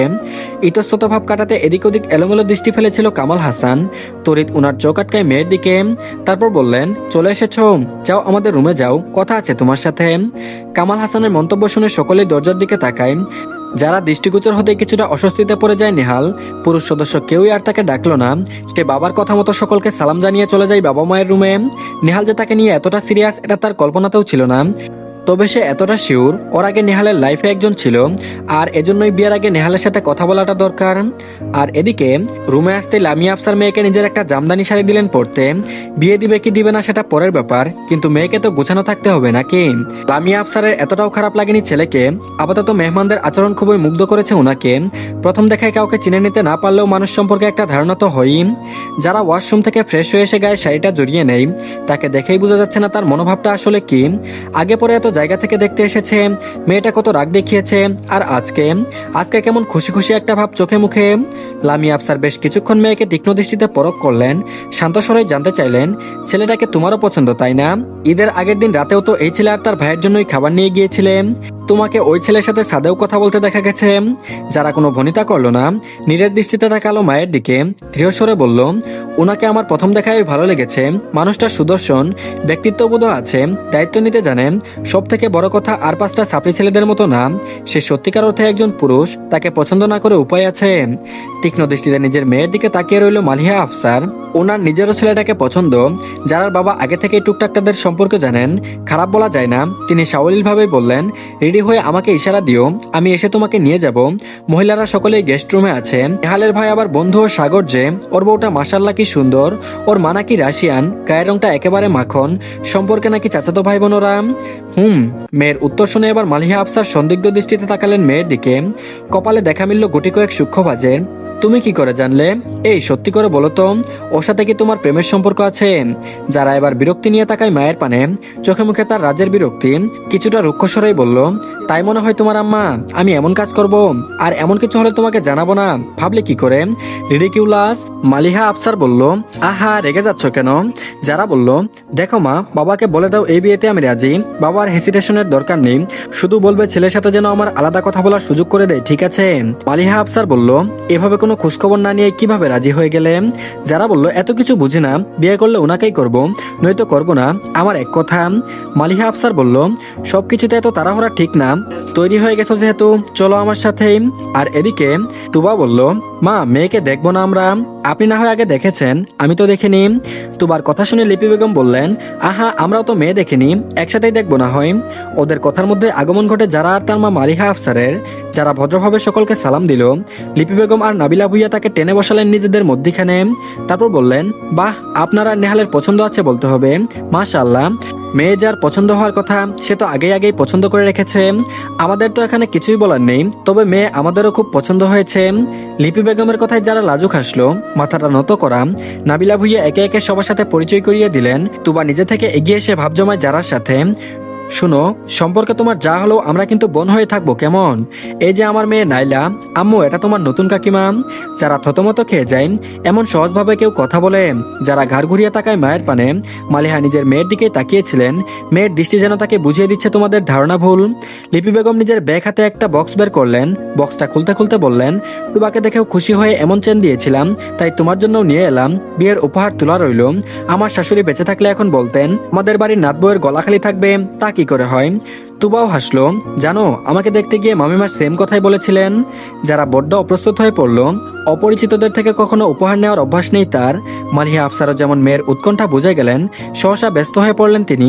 অবাক স্বরে বললেন, এসব কি আপা, এরকমটা করবেন না দয়া করে, এখনো তো কিছুই ঠিক হয়নি। ওদিকে কি সিদ্ধান্ত হয় কে জানে, তার আগেই দয়া করে এসব উপহার টুপহার দিবেন না। লিপি বেগম বারণ শুনলেন না, ঠোঁট দুটি প্রসারিত করে হাসলেন শুধু। খুব দৃঢ়তার সাথে বললেন, আমাদের ছেলের উপরে ভরসা আছে। বেশ, অনেক চেষ্টা করেও মা মেয়ে আটকাতে পারলেন না তাদের। মারিয়া জামান দিলেন একজোড়া কানের দুল, তোবাকে তিনি তাই দিয়েছিলেন। আর উষা পাত্রের ভাইয়ের বউ এবং বন্ধুর বউ হিসেবে দিল একটা ডায়মন্ডের নোজ রিং, যেটা কেনার কথা সাগরই বলেছে। উষা না হয় ছোট, সাগর তো আর ছোট নয়, ওর তো দায়িত্ব আছে। এখানে আসায় ভীষণ তাড়াহুড়ো করে নিয়েছে এটা। তুবা দিল হাতে পরার জন্য একজোড়া মোটা বালা, আর নাবিলা ভুইয়া পুত্রবধূর জন্য একটা ডায়মন্ড রিং নিয়ে এসেছেন। ওনারা মূলত আজকেই কাবিন করানোর নিয়ত করে এসেছেন। মালিহা আফসার চলে গেলেন স্বামীকে ডাকতে। মেয়ের পছন্দের ব্যাপারটা জানতে হবে তো। এসব দেখে রীতিমতো ওনার মাথা ঘুরছে, তার মেয়েটা রাজকপাল নিয়ে জন্মেছে।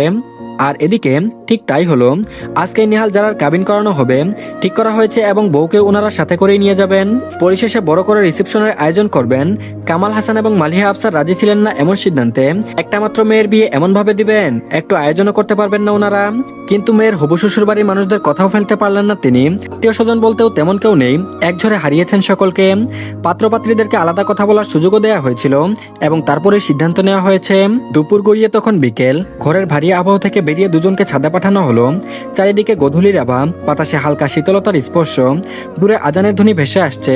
চারপাশে পরিবেশটা এক অদৃশ্য পর্দার বেড়াজালে নীরব হয়ে আছে। এই নীরবতাকে ছাপিয়ে শুধু দুজন মানুষের মনের ভেতরে ঢেউ খেলে যাচ্ছে।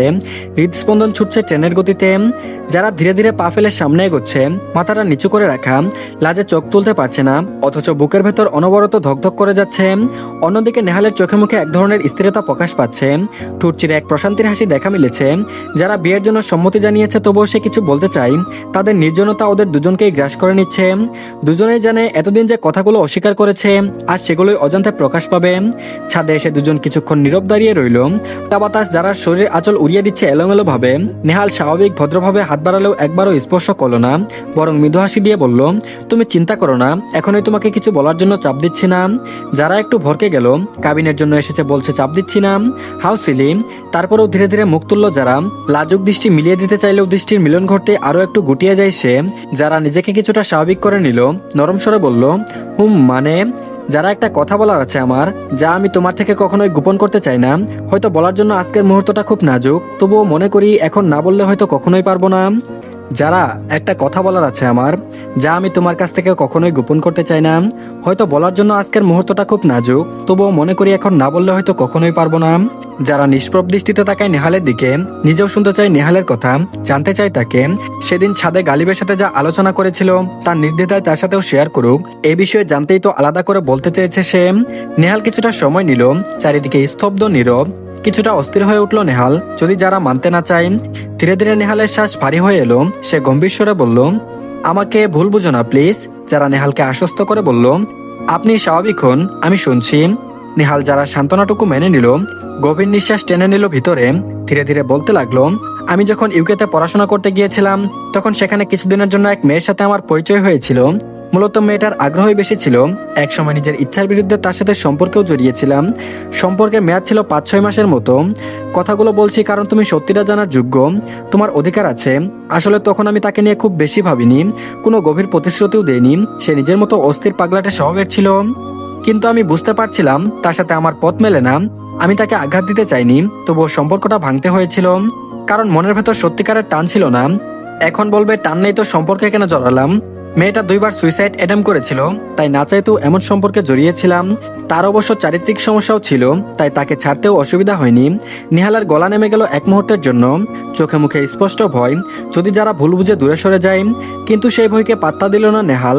সম্পর্কে কোনো গোপনীয়তা রাখতে চায় না সে কাপা স্বরে আবারও বলল, যারা আমি চাই তুমি জানো, আমার জীবন এখন সেই অতীতের কোনো ছায়া নেই। যে টান আমি তখন খুঁজে পাইনি, তা আমি তোমার মাঝে তোমার চোখে খুঁজে পেয়েছি। তোমাকে আমি শুধু পছন্দই করি না, তোমাকে আমি আমার জীবন সঙ্গী হিসেবে চাইছি। ভালোবেসে হালালভাবে সারা জীবনের জন্য অধিকার দিতে চাইছি। আমি চাই তুমি আমার সব জানো, কারণ আমি তোমার সামনে একেবারে স্বচ্ছ থাকতে চাই। তুমি যদি মনে করো আমার এই স্বীকারোক্তি তোমার বিশ্বাস নষ্ট করবে, তাহলে শাস্তিটা আমি মাথা পেতে নেব। নীরবতায় ভারী আবহ ছাদ জুড়ে নেমে এলো। নেহালের চোখে অনিশ্চয়তা, বুকের ভেতর অস্থির ঢেউ, অথচ সেই চোখেই বারবার ঝরে পড়ছে এক নিখাত সত্যের দীপ্তি। নেহাল আবারও দৃঢ়স্বরে বলল, আমি তোমার সামনে শুধু সত্য নিয়েই দাঁড়াতে চাই যারা, কারণ আমি তোমাকে মিথ্যার উপর গড়ে তোলা কোনো ভবিষ্যৎ দিতে চাই না। কথা শেষ করে নেহাল চাইলো যারার দিকে। যারা শান্ত দৃষ্টিতে তাকিয়ে শীতল স্বরে সে বলল, আমি জানতাম এসব। সেদিন ছাদে আসার আগে গালিব ভাইয়ের সাথে আপনার কথোপকথন শুনেছি আমি। পরবর্তীতে আমার প্রতি আপনার আগ্রহ দেখেই ভুল বুঝে ইগনোর করেছি। নেহাল চমকায়, অবাক চোখে তাকায় যারার দিকে, বিষয় নিয়ে বলল, তুমি জানতে? যারা বলল, নেহাল বলল, তাহলে কি চাইছো এখন? সত্যিটা জানার পর তোমার ভিতরটা কি বলে? যারা বলল, ভেতরের কথা কি আর লুকানো যায়? আমি আসলে আপনাকে প্রথম দেখেই অন্যরকম ভাবে ভেবেছিলাম। প্রথম দেখায় অদ্ভুত ভালো লাগা কাজ করেছে, এবার নিজেই বুঝে নিন। নেহাল মৃদু হেসে মাথা নেড়ে বলল, যারা তুমি হয়তো জানো না, একজন মেয়ের সম্মতির চেয়ে বড় কিছু নেই কোনো সম্পর্কে। আমার জন্য সবচেয়ে মূল্যবান হলো তোমার শান্তি, তোমার হাসি। আমি চাই না তুমি কোনো দ্বিধা নিয়ে আমার কাছে আসো। আমি চাই তুমি আসো নিজের ইচ্ছাতে, নিজের বিশ্বাসে। যারা চোখ নামিয়ে নিল, যারা চোখে মুখে অদ্ভুত এক দ্যুতি ছড়িয়ে পড়েছে। ছাদের বাতাস ধীরে ধীরে আরো মোলায়েম হতে শুরু করলো। দুজনেই কিয়ৎক্ষণ চুপ রইল। দুজনের মাঝে কথার চেয়ে নীরবতায় বেশি কথা বলতে লাগলো। আবারও নেহালয় প্রথমে নীরবতা ভাঙলো, কণ্ঠে গম্ভীর্যতা ফুটিয়ে ধীরস্বরে বলল, তুমি যদি না চাও তবে আমি এক পাও এগোবো না, কারণ আমার জন্য সবচেয়ে বড় ব্যাপার হলো তোমার সম্মতি। তোমার হাসি ছাড়া আমার জীবনের কোনো মানে নেই। যারা ধীরে ধীরে মুখ তুলল, চোখে জল সাথে চাপা আবেগ, ঠোঁটে স্নিগ্ধ কাঁপন, মুগ্ধ দৃষ্টি, তারপর বলল, আমি যদি না চাইতাম তবে আজ এই মুহূর্তটা আসতোই না। শব্দগুলো খুবই ছোট, অথচ সাদের নীরবতা যেন বজ্রধ্বনির মতো প্রতিধ্বনিত হলো। দুজনের চোখের দৃষ্টি যেন এক মুহূর্তের জন্য জড়িয়ে গেল অলিখিত প্রতিশ্রুতির বাঁধনে। নেহালের বুকে এবার প্রশান্তির ঢেউ খেলে গেল। বড় অবলীলায় নিঃসংকোচে যারার হাতটা নিজের হাতে নিয়ে নিল। আর এদিকে একদম হুট করে আগাম প্রস্তুতি ছাড়া যারা আর নেহালের কাবিনটা হয়ে গেল। না ছিল কোনো সানায়ের সুর আর না কোনো সাজানো আসর, শুধু পরিচিত কয়েকজনের সাক্ষী, সাদা কাগজে নাম লিখে দেওয়া আর প্রাণ ভরে দেওয়া কিছু দোয়া। অথচ সেই কাগজের এক টুকরো স্বাক্ষরেই বদলে গেল যারার পুরো পৃথিবী। মুহূর্তখানেক আগেও সে ছিল বাবা মায়ের ঘরের মেয়ে, এখন থেকে সে কারো স্ত্রী, কারো ঘরের মানুষ। যারার বাবা মাথা নিচু করে দোয়া পড়ছেন, কিন্তু চোখের কোণে জমে থাকা অশ্রু আর লুকাতে পারলেন না। যারার মা কেবল আঁচল দিয়ে মুখ চাপা দিলেন। মেয়েদের জীবন এমনই, চেনা আশ্রয় থেকে সরিয়ে দেয় অচেনা ঠিকানায়। আপনজন ছেড়ে অচেনা মানুষদের আপন করে নেয় তো মেয়েদের নিয়তি ধর্ম। যারা ধীরে ধীরে মায়ের আঁচল ছেড়ে দিল, বুকের ভেতর কষ্টের ঢেউ, কিন্তু চোখের কোণে জ্বলজ্বল করছে নতুন জীবনের আলো। আজ থেকে তার পৃথিবী অন্য এক ঘরে, অন্য এক আকাশের নিচে শুরু হলো। আর এদিকে বিয়ের পর মেয়েদের জীবন এমনই, যত আদর, যত শেকড়, যত আপন মানুষ, সব ছেড়ে যেতে হয়। পরের ঘর, নতুন ঠিকানা, নতুন মানুষদের মাঝে দাঁড়িয়ে আবারও গড়ে তুলতে হয় নিজেদের আপন সংসার। নেহালের গাড়ির দরজার কাছে এসে দাঁড়ালো যারার মায়ের আঁচল আঁকড়ে ধরা হাতটা কেঁপে উঠল। বাবার চোখে জমে থাকা স্নেহের কণাগুলোও নীরবে গড়িয়ে পড়ল।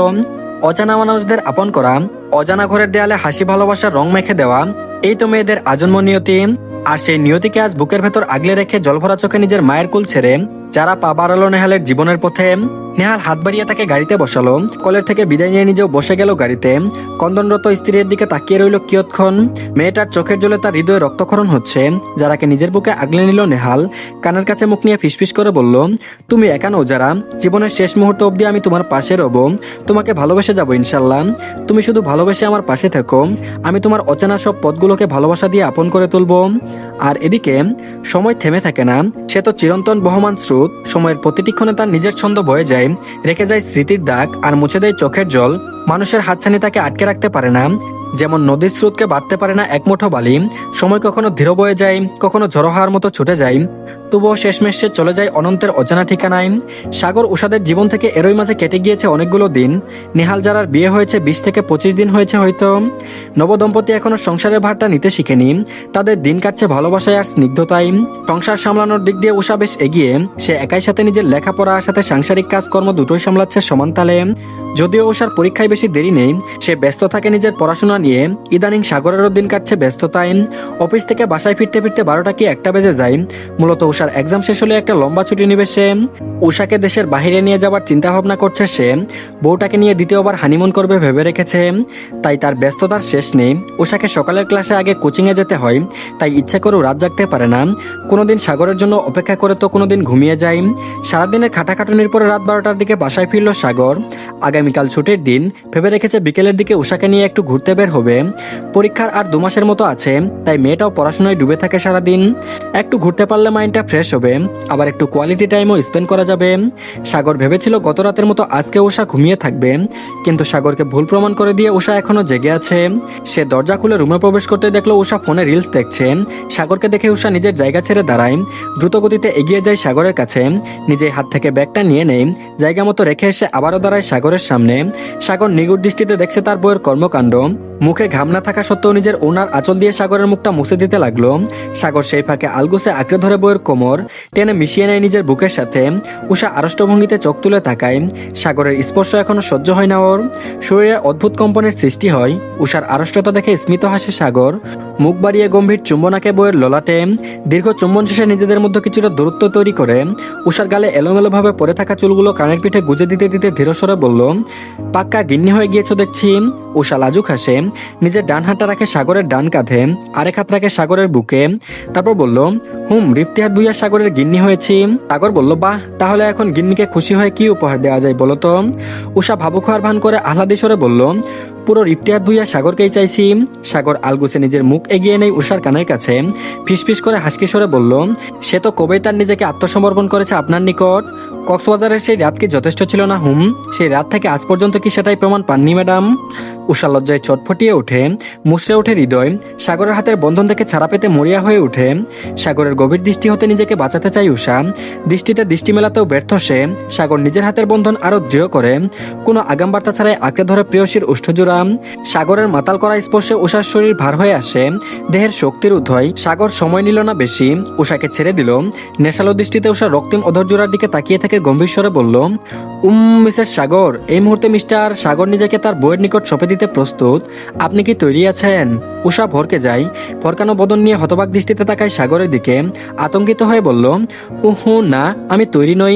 বলেছি একটা, বুঝেছেন আরেকটা। খাবেন চলুন। সাগর বলল, নো মিসেস সাগর, এখন আর ছাড়াছাড়ি চলবে না। আপনি যেটাই বুঝেন না কেন, আমি ঠিকটাই বুঝেছি। সাগর কথা শেষ করে উষাকে আর কোনো সুযোগ দিল না, কুলে তুলে নিল মেয়েটাকে। উষার এত বারণ যেন শুনলই না। পিঠের নিচে নরম বিছানায় অস্তিত্ব অনুভব করে লাজে রক্তিম হয়ে ওঠে সাগর। সাগর এগিয়ে আসে উন্মুক্ত করে নিজেকে, গম্ভীর দৃষ্টিতে পরখ করে উষার সমস্ত আদলে। নিজেকে এই মুহূর্তে আটকে রাখা বড় দায়। নারী শরীরের প্রতিটি ভাজে নিজের মরণ দেখতে পাচ্ছে সাগর। প্রিয়সীর মৃদু গুঙ্গানি তখন প্রেমিক পুরুষের কর্ণ ও হৃদয় ছুতে পারল না। সে তখন ব্যস্ত নিজের অধিকার আদায়ে, প্রিয়সীর শরীরের ভাজে নিজের অস্তিত্ব প্রকাশে, ভালোবাসার সিলমোহরে নিজের একান্ত মানুষ হিসেবে নিজেকে আখ্যায়িত করতে ব্যস্ত। জ্যৈষ্ঠর মাঝামাঝি সময়ের মধ্য দুপুর, আকাশে কোনো মেঘ নেই। নিঃশ্বাস রুদ্ধ করা সূর্যের তাপ ছড়িয়ে পড়েছে চারিদিকে। রাস্তার পিচ নরম হয়ে উঠেছে, তার উপর দিয়ে হাঁটলে জুতোর তলায় আগুনের দাহ অনুভূত হচ্ছে। বাতাসটুকু যেন হালকা অগ্নিস্রোত, হালকা ঝাপটা আসলেও শরীর শীতল না করে উল্টো আরো জ্বালিয়ে দিচ্ছে। মানুষ হাঁফফাঁস করতে করতে ছায়ার খোঁজ করছে।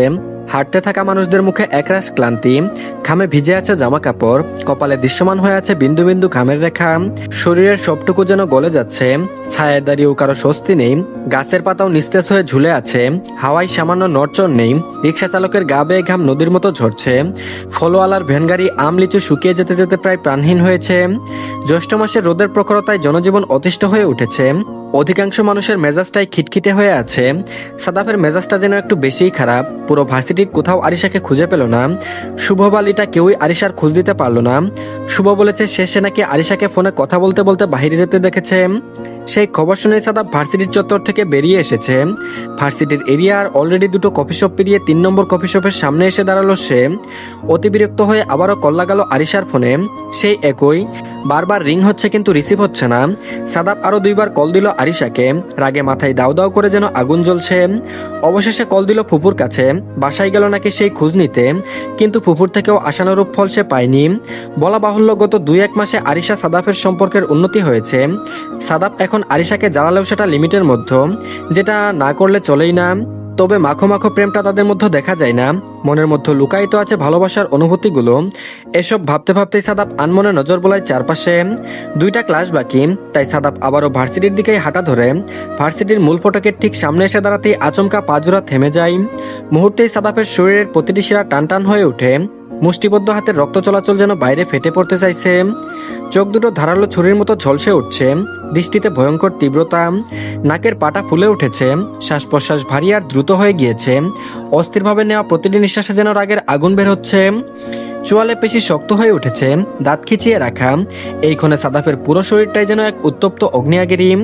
সাদাফের চারপাশে অরণ্য থাকলেও এই মুহূর্তে তার চোখে শুধু এইটুকুই দেখতে পাচ্ছে, ফুচকার দোকানে আরিশা আর শাওনের পাশে বসে থাকার চিত্রটুকু। এতটুকুই যেন বেশি ছিল তার ভেতরের রাগকে অসহনীয় তীব্রতায় জ্বালিয়ে দিতে। সাদাব কিংকর্তব্যবিমূঢ় হয়ে সেখানেই দাঁড়িয়ে রয়ে গেল কয়েক পল। রাগে হিতাহিত জ্ঞান হারিয়ে ফেলেছে সে। পকেট হাতে ফোন বের করে শুধু শুভকে ভয়েস পাঠালো একটা। এতটুকু সময়ের মধ্যেই ফুচকাওয়ালা এসে ফুচকার প্লেট ধরিয়ে দেয় আরিশার হাতে। সাদাফের পায়ের গতি বাড়ে, ধূপধাপ পা ফেলে হাজির হয় সেখানে। ফুচকা হাতে নেওয়ার আগেই এক ঝটকায় ঝাড়া মেরে ফেলে দেয় ফুচকার প্লেটটা। আরিশা হতভম্ব দৃষ্টি নিয়ে মাথা তুলে তাকায়। সাদাফের দিকে চোখ পড়তেই অন্তরাত্মা শুকিয়ে যায় আরিশার। মাথাটা নিচু করে ফেলে সহসা। মনে মনে তো এই ভয়টাই পাচ্ছিল সে তো ইচ্ছে করে শাওনের সাথে আসেনি। এখানে হঠাৎ দেখা হয়ে যায় শাওন নিজে থেকেই ফুচকা খাওয়াতে চেয়েছে। বারণ করলেও শুনেনি এই ছেলেটা। শাওন ভ্রুকুচকে সাদাফের দিকে তাকিয়ে। সে স্পষ্ট বুঝতে পারছে সাদাফের রাগটুকু কেমন আগুন দৃষ্টিতে তাকিয়ে আছে আরিশার দিকে। তবুও সে অবুঝেন নেই, বলল, কি হলো সাদাফ, এটা করলি কেন? মেয়েটা ফুচকা খেতে পছন্দ করে, দিলি তো ফুচকাটা নষ্ট করে।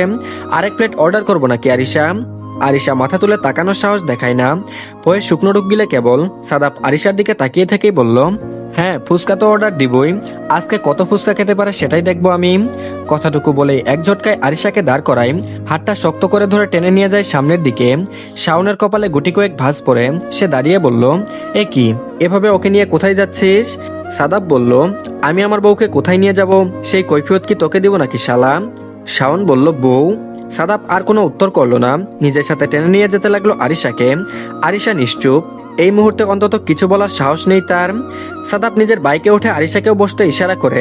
আরিশা ভয়ে চুপসে দাঁড়িয়ে আছে, তবুও নিজের সাফাই গাইতে বলল, আমার কোনো দোষ নেই, বিশ্বাস কর। তোকে খুঁজছিলাম আমি, না পেয়ে একাই কফি খেতে বের হয়েছিলাম, মাথা ধরেছিল।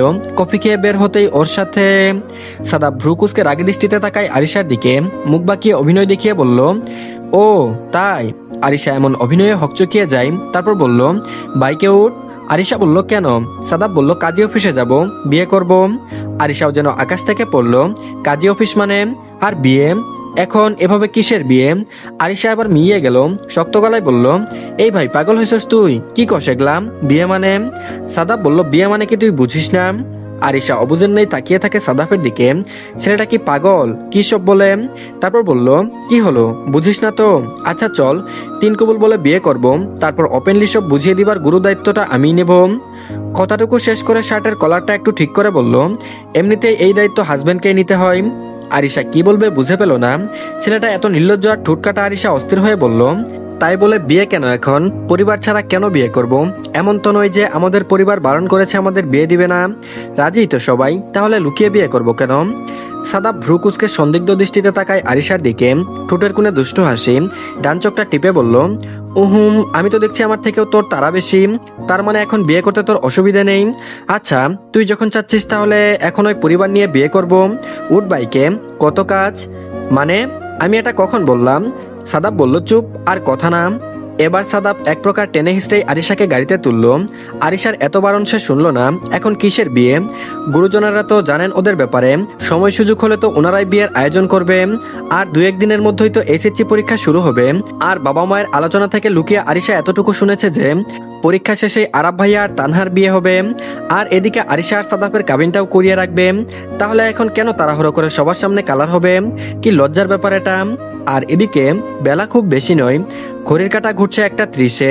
সাগর আধ ঘন্টা আগেই বাসায় এসেছে। আজকে আরাব গিয়েছে অফিসে, তাই সে চলে আসতে পেরেছে। আজকে আর অফিসে যাবে না সে, ভেবেছে উষার সাথে সময় কাটাবে। মেয়েটার একটু রিফ্রেশমেন্ট দরকার, দুদিন পর থেকে পরীক্ষা। আপাতত সে রেডি হচ্ছে নামাজে যাবে। উষা গোসল করতে গেল। এমনিতে বাসায় থাকলে নামাজে যাওয়ার আগে উষাকে কপালে ভালোবাসার আদুরে স্পর্শ দেওয়া সাগরের অভ্যাস। আজকেও ভেবেছিল তাই করবে, কিন্তু মেয়েটা সেই যে ওয়াশরুমে গেল, বের হওয়ার সুযোগই নেই।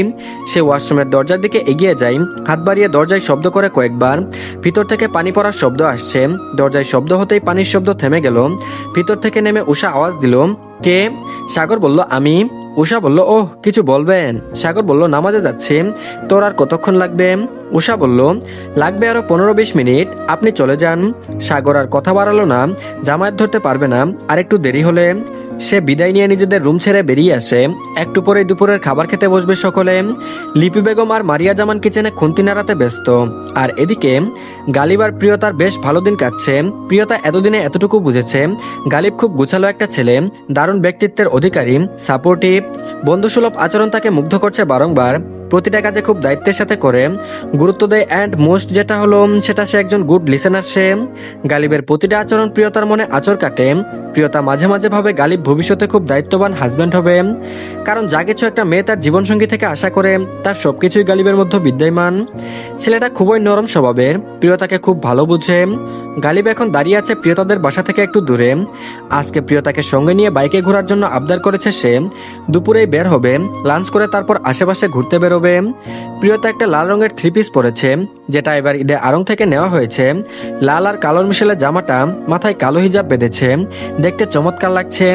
প্রিয়তা বের হওয়ার আগে আবারও আয়নায় নিজেকে একটু দেখে নিল। প্রিয়তা অবশ্য প্রথমে রাজি হয়নি। গালিবের এতবার করে অনুরোধ করায় তানহা আর উষা এক প্রকার জোর করে রাজি করিয়েছে। তানহা তো রীতিমতো দুলাভাই ডেকে খেপায় প্রিয়তাকে। এসব ভেবে মুচকে হাসলো প্রিয়তা। গত 3 মাসে খুব সহজেই সে স্বচ্ছের ঘর থেকে বের হয়ে এসেছে। এখন আর আগের মতো এত খারাপ লাগে না। গালিবের পাশে থাকা হয়তো আরো বেশি কাজ করছে। এসব ভাবতে ভাবতে প্রিয়তা এসে দাঁড়ায় গালিবের গাড়ির সামনে। গালিব গাড়ির সামনে পা দুটি আড়াআড়ি ভাবে ভাঁজ করে দাঁড়িয়ে আছে, হাত দুটি বুকে বাঁধা। প্রিয়তাকে আসতে দেখে সোজা হয়ে দাঁড়ায় সে, সাথে ঠোঁটের কোণে মুচকি হাসি ফুটে উঠল তার। প্রিয়তাও হাসলো একটু। গালিব ধীরস্বরেই বলল, শুভ দুপুর মাই টাইপ গার্লস। প্রিয়তা বলল, আপনাকেও শুভ দুপুর। গালিব বলল, লাল রঙে বেশ মানিয়েছে তোমাকে, একেবারে বউ বউ লাগছে। ভাগ্যিস মাথায় কালো হিজাব ছিল, নয়তো পুরো আমার বউ বউ লাগতো। প্রথম কথাটুকু জুড়ে বললেও শেষের কথাটুকু এতটাই ধীরে বলল যে প্রিয়তা শুনতেই পায় না। গালিবের এক দৃষ্টিতে তাকিয়ে থাকা ওকে বিব্রত করছে। প্রিয়তা খুব অস্বস্তি হচ্ছে, এভাবে তাকিয়ে থাকায় লজ্জা পাচ্ছে খুব। লজ্জা এড়াতে প্রিয়তা বারবার হাত দিয়ে হিজাব ঠিক করছে। গালিব বুঝলো প্রিয়তার অস্বস্তি, আর তার উপর এত গরম। গালিব নিজের পরনের শার্ট ছাড়তে ছাড়তে বলল, গাড়িতে উঠে বসো, এই গরমে বাইরে দাঁড়িয়ে থাকলে অবস্থা আরো করুণ হবে। খিদেও পেয়েছে খুব। প্রিয়তাও সাই জানালো, উঠে বসলো গাড়িতে। আর এদিকে সাদাব আরিশাদের বাসায় এসে একেবারে হুলস্থুল কাণ্ড বাঁধিয়েছে। আসার পরে সে নিজেই কাজে নিয়ে এসেছে। এদিকে সোহেব খান, নেহাল, আলিফ কেউ বাসায় নেই। নাবিলা ভুইয়ার কোনো কথাই সাদাব শুনছে না। বাধ্য হয়ে তুবা সাগরকে কল দিল, মামাদের সাথে নিয়ে এক্ষুনি বাসায় আসতে বলল। ওইদিকে নাবিল খান উত্তেজিত হয়ে পড়েছে। হতচ্ছাড়া ছেলে, বড় ভাই রেখে ছোট ভাই আগে বিয়ে করবে, এটা কেমন দেখায়? মানুষ কি বলবে? আরাব বলেছে বিয়েটা হয়ে যাক, সমস্যা কি? দুদিন পর হলেও তো হবে, তাহলে এখন দিতে সমস্যা কি? শুধু শুধু একটা হারাম সম্পর্কে আছে ওরা। সাগরও একই মন্তব্য করছে। সিজান ভুইয়াও রাজি, ওনার হাবভাবইতা প্রকাশ পাচ্ছে। 30 মিনিটের রাস্তা 20 মিনিটে পেরিয়ে এসেছে সাগররা। হম্বিতম্বি করে এসেছে সকলে, কিন্তু উষার রাফিদ আসেনি। আজকাল রাফিদের মন মেজাজ ঠিক নেই, ছেলেটা কেমন জানি নিশ্চুপ হয়ে গেছে। প্রিয় মানুষের কাছ থেকে প্রতারণা মেনে নিতে পারছে না সে, তাই নিজেকে গুটিয়ে রাখছে। ড্রয়িং রুমে পিনপতন নীরবতা, কারো তেমন উদ্বেগ দেখা না গেলেও নাবিল ভুইয়া বেজায় চটে আছেন ছেলের উপরে। বড় ছেলের আগে কিছুতেই তিনি বিয়েটা দিতে চাচ্ছেন না। এদিকে সাদাফও নাছরবান্দা, সে আজকে এই মুহূর্তে বিয়েটা করতে চাচ্ছে। ইতিমধ্যে সে যারার সাথে আরিশাকে রেডি হতে পাঠিয়ে দিয়েছে। যারার কাবিনের শাড়িটা পরে আপাতত বিয়েটা সম্পন্ন করতে চাইছে। যারা মনের আনন্দে আরিশাকে সাজাতেও বসে গেল। আর এদিকে নাবিল ভুইয়া সাদাপ মানিয়ে নিয়েছে, আর ওনারাও চাচ্ছেন বিয়েটা হয়ে যাক। সোহেব খান নিজেই অবশেষে বললেন, থাক ভাইজান, আর হম্বিতম্বি করে লাভ নেই। কাজী যেহেতু নিয়ে এসেছে আর মিয়া বিবিও রাজি, তাহলে এখানে আমরা বাধা দেওয়ার কে? নাবিল ভুইয়া দমলেন না, ভাইয়ের দিকে তাকালেন অসহায় দৃষ্টিতে। গম্ভীর স্বরে বললেন, সবাই বুঝলাম, কিন্তু তা কি করে হয় বলো? বড় ছেলেটার কবে থেকে বাগদান করিয়ে রেখেছি, এখন যদি বড় ছেলের আগে বিয়েটা হয় তাহলে দেখতে কেমন লাগে? আমার তো সমস্যা নেই বাবা, আমার আর তানহার তো সাক্ষাৎ হয় না, কথাও খুব কম হয়, তাই আমাদের সম্পর্কটা হারাম না। কিন্তু ওরা দুজন সারাদিন একসাথে থাকে, ঘুরতে যাই, একসাথে থাকা হয় বেশি, আর তাই শয়তান ধোকা দেওয়াটা স্বাভাবিক। তার চেয়ে বিয়েটা হয়ে যাক, এটাই ভালো। কি বলো বড় আব্বু আর ভাইয়া? সিজান ভুইয়া ভাইয়ের দিকে কড়া দৃষ্টিতে তাকালেন, গমগমে স্বরে বললেন, আমিও তো এটাই বলছি। আর আরাফের কোনো দ্বিমত নেই এতে, তাহলে তুই কেন দ্বিমত করছিস? সবার আলোচনার মধ্যেই গালিব এসে হাজির হয় খানবাড়িতে। সে প্রিয়তাকে সঙ্গে নিয়ে বেশি দূর যেতে পারেনি। দুপুরে খাওয়াটাও হয়নি, তার মধ্যে সাগর আর নেহালের কল পেয়ে দৌড়ে এসেছে। আসার পথে প্রিয়তাকে বাসায় দিয়ে এসেছে। গালিব অবশ্য চেয়েছিল প্রিয়তা আসুক আগে, কিন্তু প্রিয়তা রাজি হয়নি। গালিব এসে আলগুছে বসে পড়লো সাগরের পাশে। কানের কাছে মুখ নিয়ে ফিসফিস করে বলল, ব্যাপার কি দোস্ত? হঠাৎ করে তোর ভাইদের এমন বিয়ের কুরকুরানি উঠলো কেন? বউ ছাড়া কি আর থাকা যাচ্ছে না? পুচকে পুচকে ছেলে মেয়েগুলো বিয়ে করে নিচ্ছে। সাগর রাগী দৃষ্টিতে তাকায় গালিবের দিকে। যেহেতু ছেলেরা সব একসাথেই, তাই নেহাল আর সাদাপও শুনলো গালিবের কথাটা। সাদাপ ওদের সোফার পেছনেই দাঁড়ানো ছিল। সে ঝুঁকে গালিব আর সাগরের মাথার মাঝখানে নিজের মাথাটা আনে, ফিসফিস করে বলল, তুমি ছেলে হয়ে আমার ব্যাপারটা বুঝতেছো না গালিব ভাই? আমার তো আর তোমার মতো মেয়ে পটানোর ঝামেলা নেই। বউ আমার নিজেই বিয়ে করতে ইচ্ছুক, শুধু কবুল বলে বিয়েটা করে ফেলবো এখন। তুমি ছেলে হয়ে আমার ব্যাপারটা বুঝতেছো না গালিব ভাই? আমার তো আর তোমার মতো মেয়ে পটানোর ঝামেলা নেই। বউ আমার নিজেই বিয়ে করতে ইচ্ছুক, শুধু কবুল বলে বিয়েটা করে ফেলবো এখন। সাদাফের কথায় নেহাল আর সাগর মুখ টিপে হাসে। গালিব কপালে গুটি কয়েক ভাঁজ ফেলে মাথার পিছনে ঘুরায়, থমথমে মুখশ্রী, গম্ভীর স্বরে বলল, তুই আমাকে খোঁচা মারলি, খুব ভাব বেড়েছে তোর, তাই না? বাড়বেই তো, জামাই বলে কথা বুঝো না? ওদের ফিসফিসানোর মধ্যে বড়দের আরেক দফা তর্ক হয়ে গেল। এবার আলিফ আরাফের উদ্দেশ্যে বলল, সব কথা সব দিকে। আরাফ তুই বল, তুই কি চাচ্ছিস সাদাফ আর আরিশার বিয়েটা এখন হয়ে যাক? গালিব বলল, হ্যাঁ ভাইয়া, আমি তো প্রথম থেকেই বলছি এই কথা। আলিফ বলল, সাগর তোর কোনো দ্বিমত আছে এতে? সাগর বলল, আমাদের মত অমতের কি? যাদের বিয়ে তারা যেহেতু রাজি, সেখানে আমাদের অমতের কথা উঠছে কেন? বিয়েটা আজ হলেও হবে, কাল হলেও হবে, বিয়েটা হয়ে গেলেই ভালো। বড় মামা, ছোট মামা আর মামিরা, তোমাদের কোনো দ্বিমত আছে? সবাই একে একে উত্তর দিল, না বাবা, আমাদের কোনো দ্বিমত নেই। বেশ, নাবিল ভুইয়ার কথা আর কেউ পাত্তা দিল না। গিন্নিরা সকলে চলে গেল কিচেনে। হুটহাট বিয়ে হোক আর যাই হোক, নেহালের নতুন শ্বশুর বাড়ি, মেয়ের বিয়েতে তো ওদেরকে জানাতে হবে। ফোন দিয়ে শোয়েব খান নিজেই দাওয়াত দিয়ে দিলেন। রাফিদ আর উষা এলো বিকেলের দিকে। মিষ্টি হাতে এসেছে ওরা। ঠিক করা হয়েছে সন্ধ্যায় বিয়ে পড়ানো হবে। তানহা আর প্রিয়তাকেও দাওয়াত দেওয়া হলো। বড় ছেলের হবু বউ হিসেবে তানহার এখানে থাকাটা দরকার। আরাফার গালিব ওদেরকে আনতে গিয়েছে। আর এদিকে সূর্যের তেজস্মি কমে এসেছে। দিনের আলোয় ঘুটঘুটে অন্ধকার রূপ নিল। সোডিয়ামের আলো জ্বলে উঠল রাস্তার কোনায় কোনায়। সন্ধ্যা নামতেই যেন বাহিরের পরিবেশটা ঠান্ডা হয়ে এসেছে। আকাশের মৃদু মেঘের আভাস, বৃষ্টি হবে হবে ভাব। রাফিদ উদাস নয়নে তাকিয়ে থেকে দেখছে সমস্ত কিছুই। আকাশের মতো করে তার নিজের মনেও হাজারো মেঘ জমা হয়েছে। ঈদের পরপরই নুসরাত কানাডায় ব্যাক করে। প্রথম কয়েকদিন যোগাযোগ থাকলেও দিন কয়েক পেরোতেই নুসরাতের থেকে রেসপন্স আসা বন্ধ হয়ে গেল। রাফিদ নিজে থেকে ট্রাই করলেও আশানুরূপ ফল সে পায়নি। অবশেষে বড় ভাইকে বলে ফুফুর মাধ্যমে যোগাযোগ করে নুসরাতের মায়ের সাথে। সাগর বিয়ের প্রস্তাব দিলেও ওনারা রাজি হননি। নুসরাত নিজে থেকেই শেষবারের মতো টেক্সট পাঠিয়েছিল, আমি দুঃখিত, পারলে আমাকে ক্ষমা করে দিবেন। সবাই তো লাইফে হ্যাপি থাকতে চাই। আপনাকে তো বলেছিলাম এখানে সেটেল হতে, কিন্তু সেটা আপনি পারবেন না, আর আমার দ্বারা ওখানে থাকা সম্ভব না। এমনিতেও আমি আপনার উপরে তেমন খুশি না। রাফিদ বাকরুদ্ধ হয়ে গিয়েছিল মেসেজটুকু দেখে। আসলে ওই দেশে সেটেল হওয়া ম্যাটার করে না। নুসরাতের সম্পর্ক আছে ওইখানে, তাও ওই দেশের স্থানীয় একজনের সাথে। রাফিদ সেসব সবকিছুই জেনেছে। এই সোশ্যাল মিডিয়ার যুগে কোনো কিছুই অজানা থাকে না। এমন সময় পিছন থেকে আসতে পায়ের শব্দ ভেসে এলো। সাগর এসে দাঁড়ায় রাফিদের পাশে। রাফিদের কাঁধে আলতো করে হাত রেখে ভরসা দিল, একা একা দাঁড়িয়ে কি ভাবছিস? রাফিদ একটু হাসার চেষ্টা করলো। নিজেকে স্বাভাবিক করে তাকালো বড় ভাইয়ের দিকে। সাগর বুঝলো রাফিদের মনের অনুভূতি। রাফিদ আস্তে করে বলল, কিছু না ভাইয়া, এমনিতেই দাঁড়িয়ে আছি। ওদিকের কি খবর? বিয়ে পড়াবে কখন? সাগর শান্ত গলায় বলল, কথা লুকাতেও শিখে গেলি? রাফিদ ভ্রুকুসকে অনুভূতিহীন দৃষ্টিতে তাকিয়ে রইল শুধু। সাগর আবার শীতল স্বরে বলল, শুন, আল্লাহ উত্তম পরিকল্পনাকারী। আজ তুই যা হারিয়েছিস তার বিনিময়ে হয়তো আগামীতে এমন কিছু পাবি যা তোর কল্পনারও বাইরে। আজকের দুঃখটা হয়তো তোকে ভেঙে দিবে, কিন্তু এটাই একসময় তোকে আরো শক্ত করবে। শুধু তুই ধৈর্য ধর, আর অতীতের পেছনে না ছুটে বর্তমানকে উপভোগ কর। ভবিষ্যৎকে গুছিয়ে নে, সামনের দিকে এগিয়ে যা। রাফিদের বুকের ভেতরটা হাহাকার করে উঠল। সে নিঃশব্দে আকাশের দিকে তাকালো। অসংখ্য তারা ঝলমল করছে। ভিতরটা একেবারে অস্থির। পুরুষ মানুষ এত বেকুল হতে নেই। রাফিদ তাকালো একবার ভাইয়ের দিকে, ধীরস্বরে বলল, হয়তো এটাই আমাদের নিয়তি। আমি শুধুই প্রার্থনা করতে পারি সে যেন সুখে থাকে, আর আমিও যেন কোনো একদিন আমার সুখের ঠিকানা খুঁজে পাই, ইনশাআল্লাহ। আর এদিকে মাগরিব নামাজের শেষে আরিশা আর সাদাফের বিয়েটা পড়ানো হলো। খুবই সাধারণ গুটি কয়েক মানুষ নিয়ে। বিয়ের কার্যক্রম শেষ হওয়ার পরে রাতের খাওয়া দাওয়া শেষ করে সবাই বাসার উদ্দেশ্যে রওনা দিয়েছে। সাদাফ রয়ে গেছে শ্বশুরবাড়িতে। নাবিল ভুইয়া তাকে চলে আসার কথা বললেও সে নির্লজ্জের মতো সকলের সামনে বলেছে যাবে না। তার উত্তরের অগোচরে সকলে মুখ টিপে হেসেছে। আর এদিকে উষা ভীষণ ক্লান্ত। পরীক্ষা নিয়ে খুব ভীতি কাজ করছে তার। অন্যান্য সময়গুলোতে সে বেশ ভালোভাবেই পরীক্ষার প্রস্তুতি নেয়, তবে এইবার বাবার অসুস্থতা সবকিছু মিলিয়ে খুব বড় একটা গ্যাপ পড়ে গিয়েছে। তাই তাকে বেশি কসরত করতে হচ্ছে। এই যে বাসায় এলো রাত 10টার দিকে, এখন রুমে এসে বিছানায় গায়ে লিয়ে দিয়েছে। সাগর নিচে। উষাকে পৌঁছে দিয়ে এসে কোথায় জানি গেল। সাগর যখন ঘরে ফিরল ঘড়িতে তখন রাত 11:30। রুমের লাইট অন করতেই দেখতে পেল উষা ঘুমিয়ে আছে। উষাকে ঘুমাতে দেখে সে লাইটটা অফ করে দিল। চলে গেল ফ্রেশ হতে। উন্মুক্ত উদরে হালকা সুরসুরি আর উষার স্পর্শের দরুন ঘুমটা হালকা হয়ে যায়। মাথা তুলে তাকাতেই দেখতে পাই শাড়ির আঁচল সরিয়ে উন্মুক্ত উদরে মত্ত সাগর ভালোবাসার স্পর্শ দিচ্ছে একের পর এক। উষার সারা শরীর শিরশির করে ওঠে। সে ঘুমজানোর স্বরে বলল, কি করছেন আপনি? আমার কাছে আসুন, বুকে মাথা রেখে ঘুমাবো। উষার কথার সাথে সাথেই কোনো প্রতিক্রিয়া দেখায়নি সাগর। উষার উন্মুক্ত মসৃণ উদরে নিজের পুরুষালী রুক্ষ ঠোঁটের গাঢ় স্পর্শ এঁকে দিয়ে গভীর স্বরে বলল, আমি বাবা হতে চাই সুইট বিং। তুমি বড় হচ্ছ না কেন? আর কতদিন আমার পরিবার হবে না? কবে সারা ঘর জুড়ে আমার অস্তিত্ব ঘুরে বেড়াবে? আমার যে আর তর্স হইছে না। তোর 20 বছর পেরোলে আমরা বেবি নিয়ে নিব, কেমন?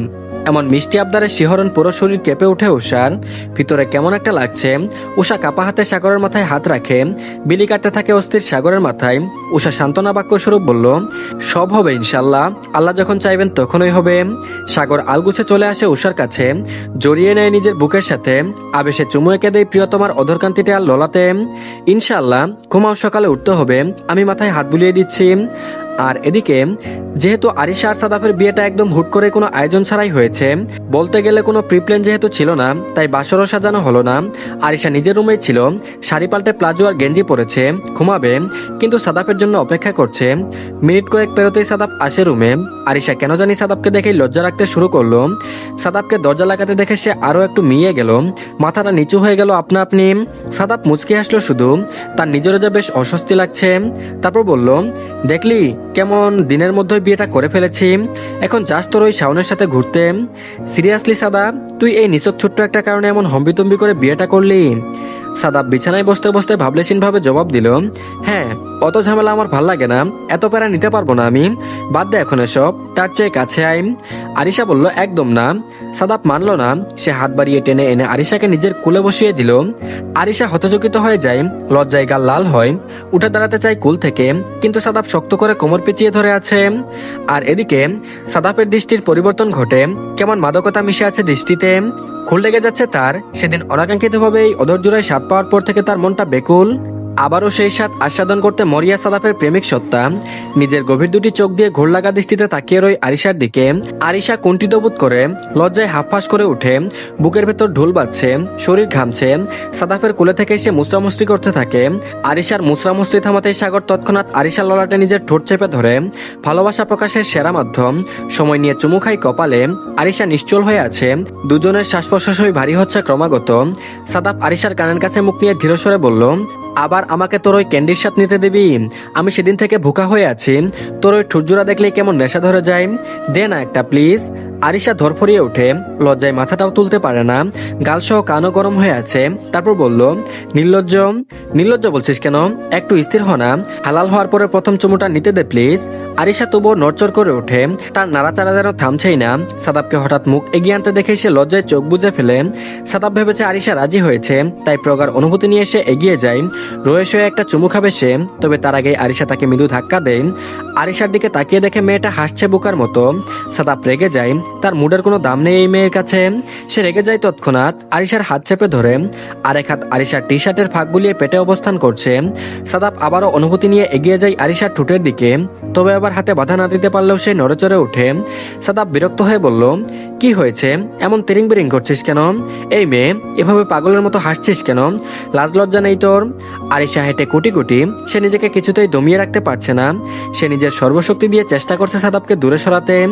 সে হাসতে হাসতেই বলল, উফ সাদাব, ছেড়ে দে, সুরসুরি লাগছে আমার। সাদাব ভ্রু উঁচিয়ে তীক্ষ্ণ দৃষ্টিতে তাকায় আরিশার দিকে। হাতের বাঁধন আরো গাঢ় করে সে, ইচ্ছে করে সে এবার তার হাত আরিশার পুরো পেট জুড়ে বিচরণ করছে, উদ্দেশ্য আরিশাকে একটু জ্বালিয়ে দেওয়া। তারপর বলল, বেহায়া মেয়ে মানুষ, সারা জীবন শুনে এসেছি প্রথম পুরুষের স্পর্শে মেয়েরা লজ্জায় লজ্জাবতী গাছের নেই নেতিয়ে যায়, কুপকাত হয়, হাঁফফাঁস করে, আর তুই বেহায়ার মতো হাসছিস। সাদাফের কথায় কাজ হলো। আরিশা আবার কোনো মতে হাসি থামিয়ে ফেলফেল করে তাকিয়ে রইল সাদাফের দিকে। সাদাফ এই সুযোগ কাজে লাগিয়ে আবারও একটু ঘনিষ্ঠ হলো। দৃষ্টিতে নেশা তার, ভিতরটা এলোমেলো।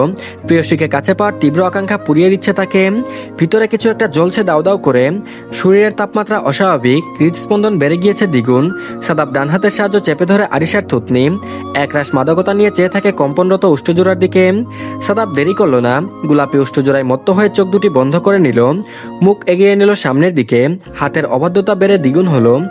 এদিকে হাতের অসহ্য বিচরণ আর শরীরের বিরাজমান সুশুরির জন্য এমন সুখকর মুহূর্ত আরিশা অনুভব করতে পারল না। সাদাফের উৎস ঘন নিঃশ্বাস আশ্রে পড়ছে আরিশার চোখে মুখে। এবার না চাইতেও আরিশা চোখ জোড়া বন্ধ করে নেয়। দুই জোড়া ওষ্ঠ যখন ছুঁই ছুঁই, তখনই হঠাৎ করে আরিশা লাফিয়ে ওঠে, সাথে উচ্চস্বরে হাসির শব্দ। সাদাফ যেন বুঝে উঠতে পারল না এই মুহূর্তে কি হলো তার সাথে। ভেবলাকান্তের মতো অসহায় দৃষ্টিতে ফেল করে তাকিয়ে রইল নিজের থেকে কয়েক ইঞ্চি দূরে বসে হাসতে থাকা রমণীর দিকে। ওই রাক্ষসীর মতো হাসি দেখে যেন ঘুর কাটলো অনুভূতির জোয়ারে ভাসতে থাকা সাদাফের। রাগে সারা শরীর কিরমিরিয়ে উঠল। এভাবে তার মুন্ডের 12টা বাজালো এই পিশাচিনী। চক্ষু দুটি অস্বাভাবিকভাবে লাল হয়ে উঠল। রাগে হিতাহিত জ্ঞানশূন্য হয়ে কষে লাথি বসালো বেড সাইড টেবিলে। হুড়মুড়িয়ে বেরিয়ে গেল রুমের দরজা খুলে। আরিশা হাসি থামিয়ে শুধু অবাক দৃষ্টিতে তাকিয়ে রইল সাদাফের যাওয়ার পানে। এভাবে চলে গেল কেন ভাবতেই আবারও মিটিমিটি করে হেসে উঠল। সে রাতে আর সাদাফ রইল না নববিবাহিত স্ত্রীর সাথে। ঘর থেকে বেরিয়ে চলে আসে বাড়ির উদ্দেশ্যে। সকালে কত জোরাজুরি করলো, সে শুনলই না। আরিশা শুধু হেবলার মতো তাকিয়ে তার অভিনয় দেখছে।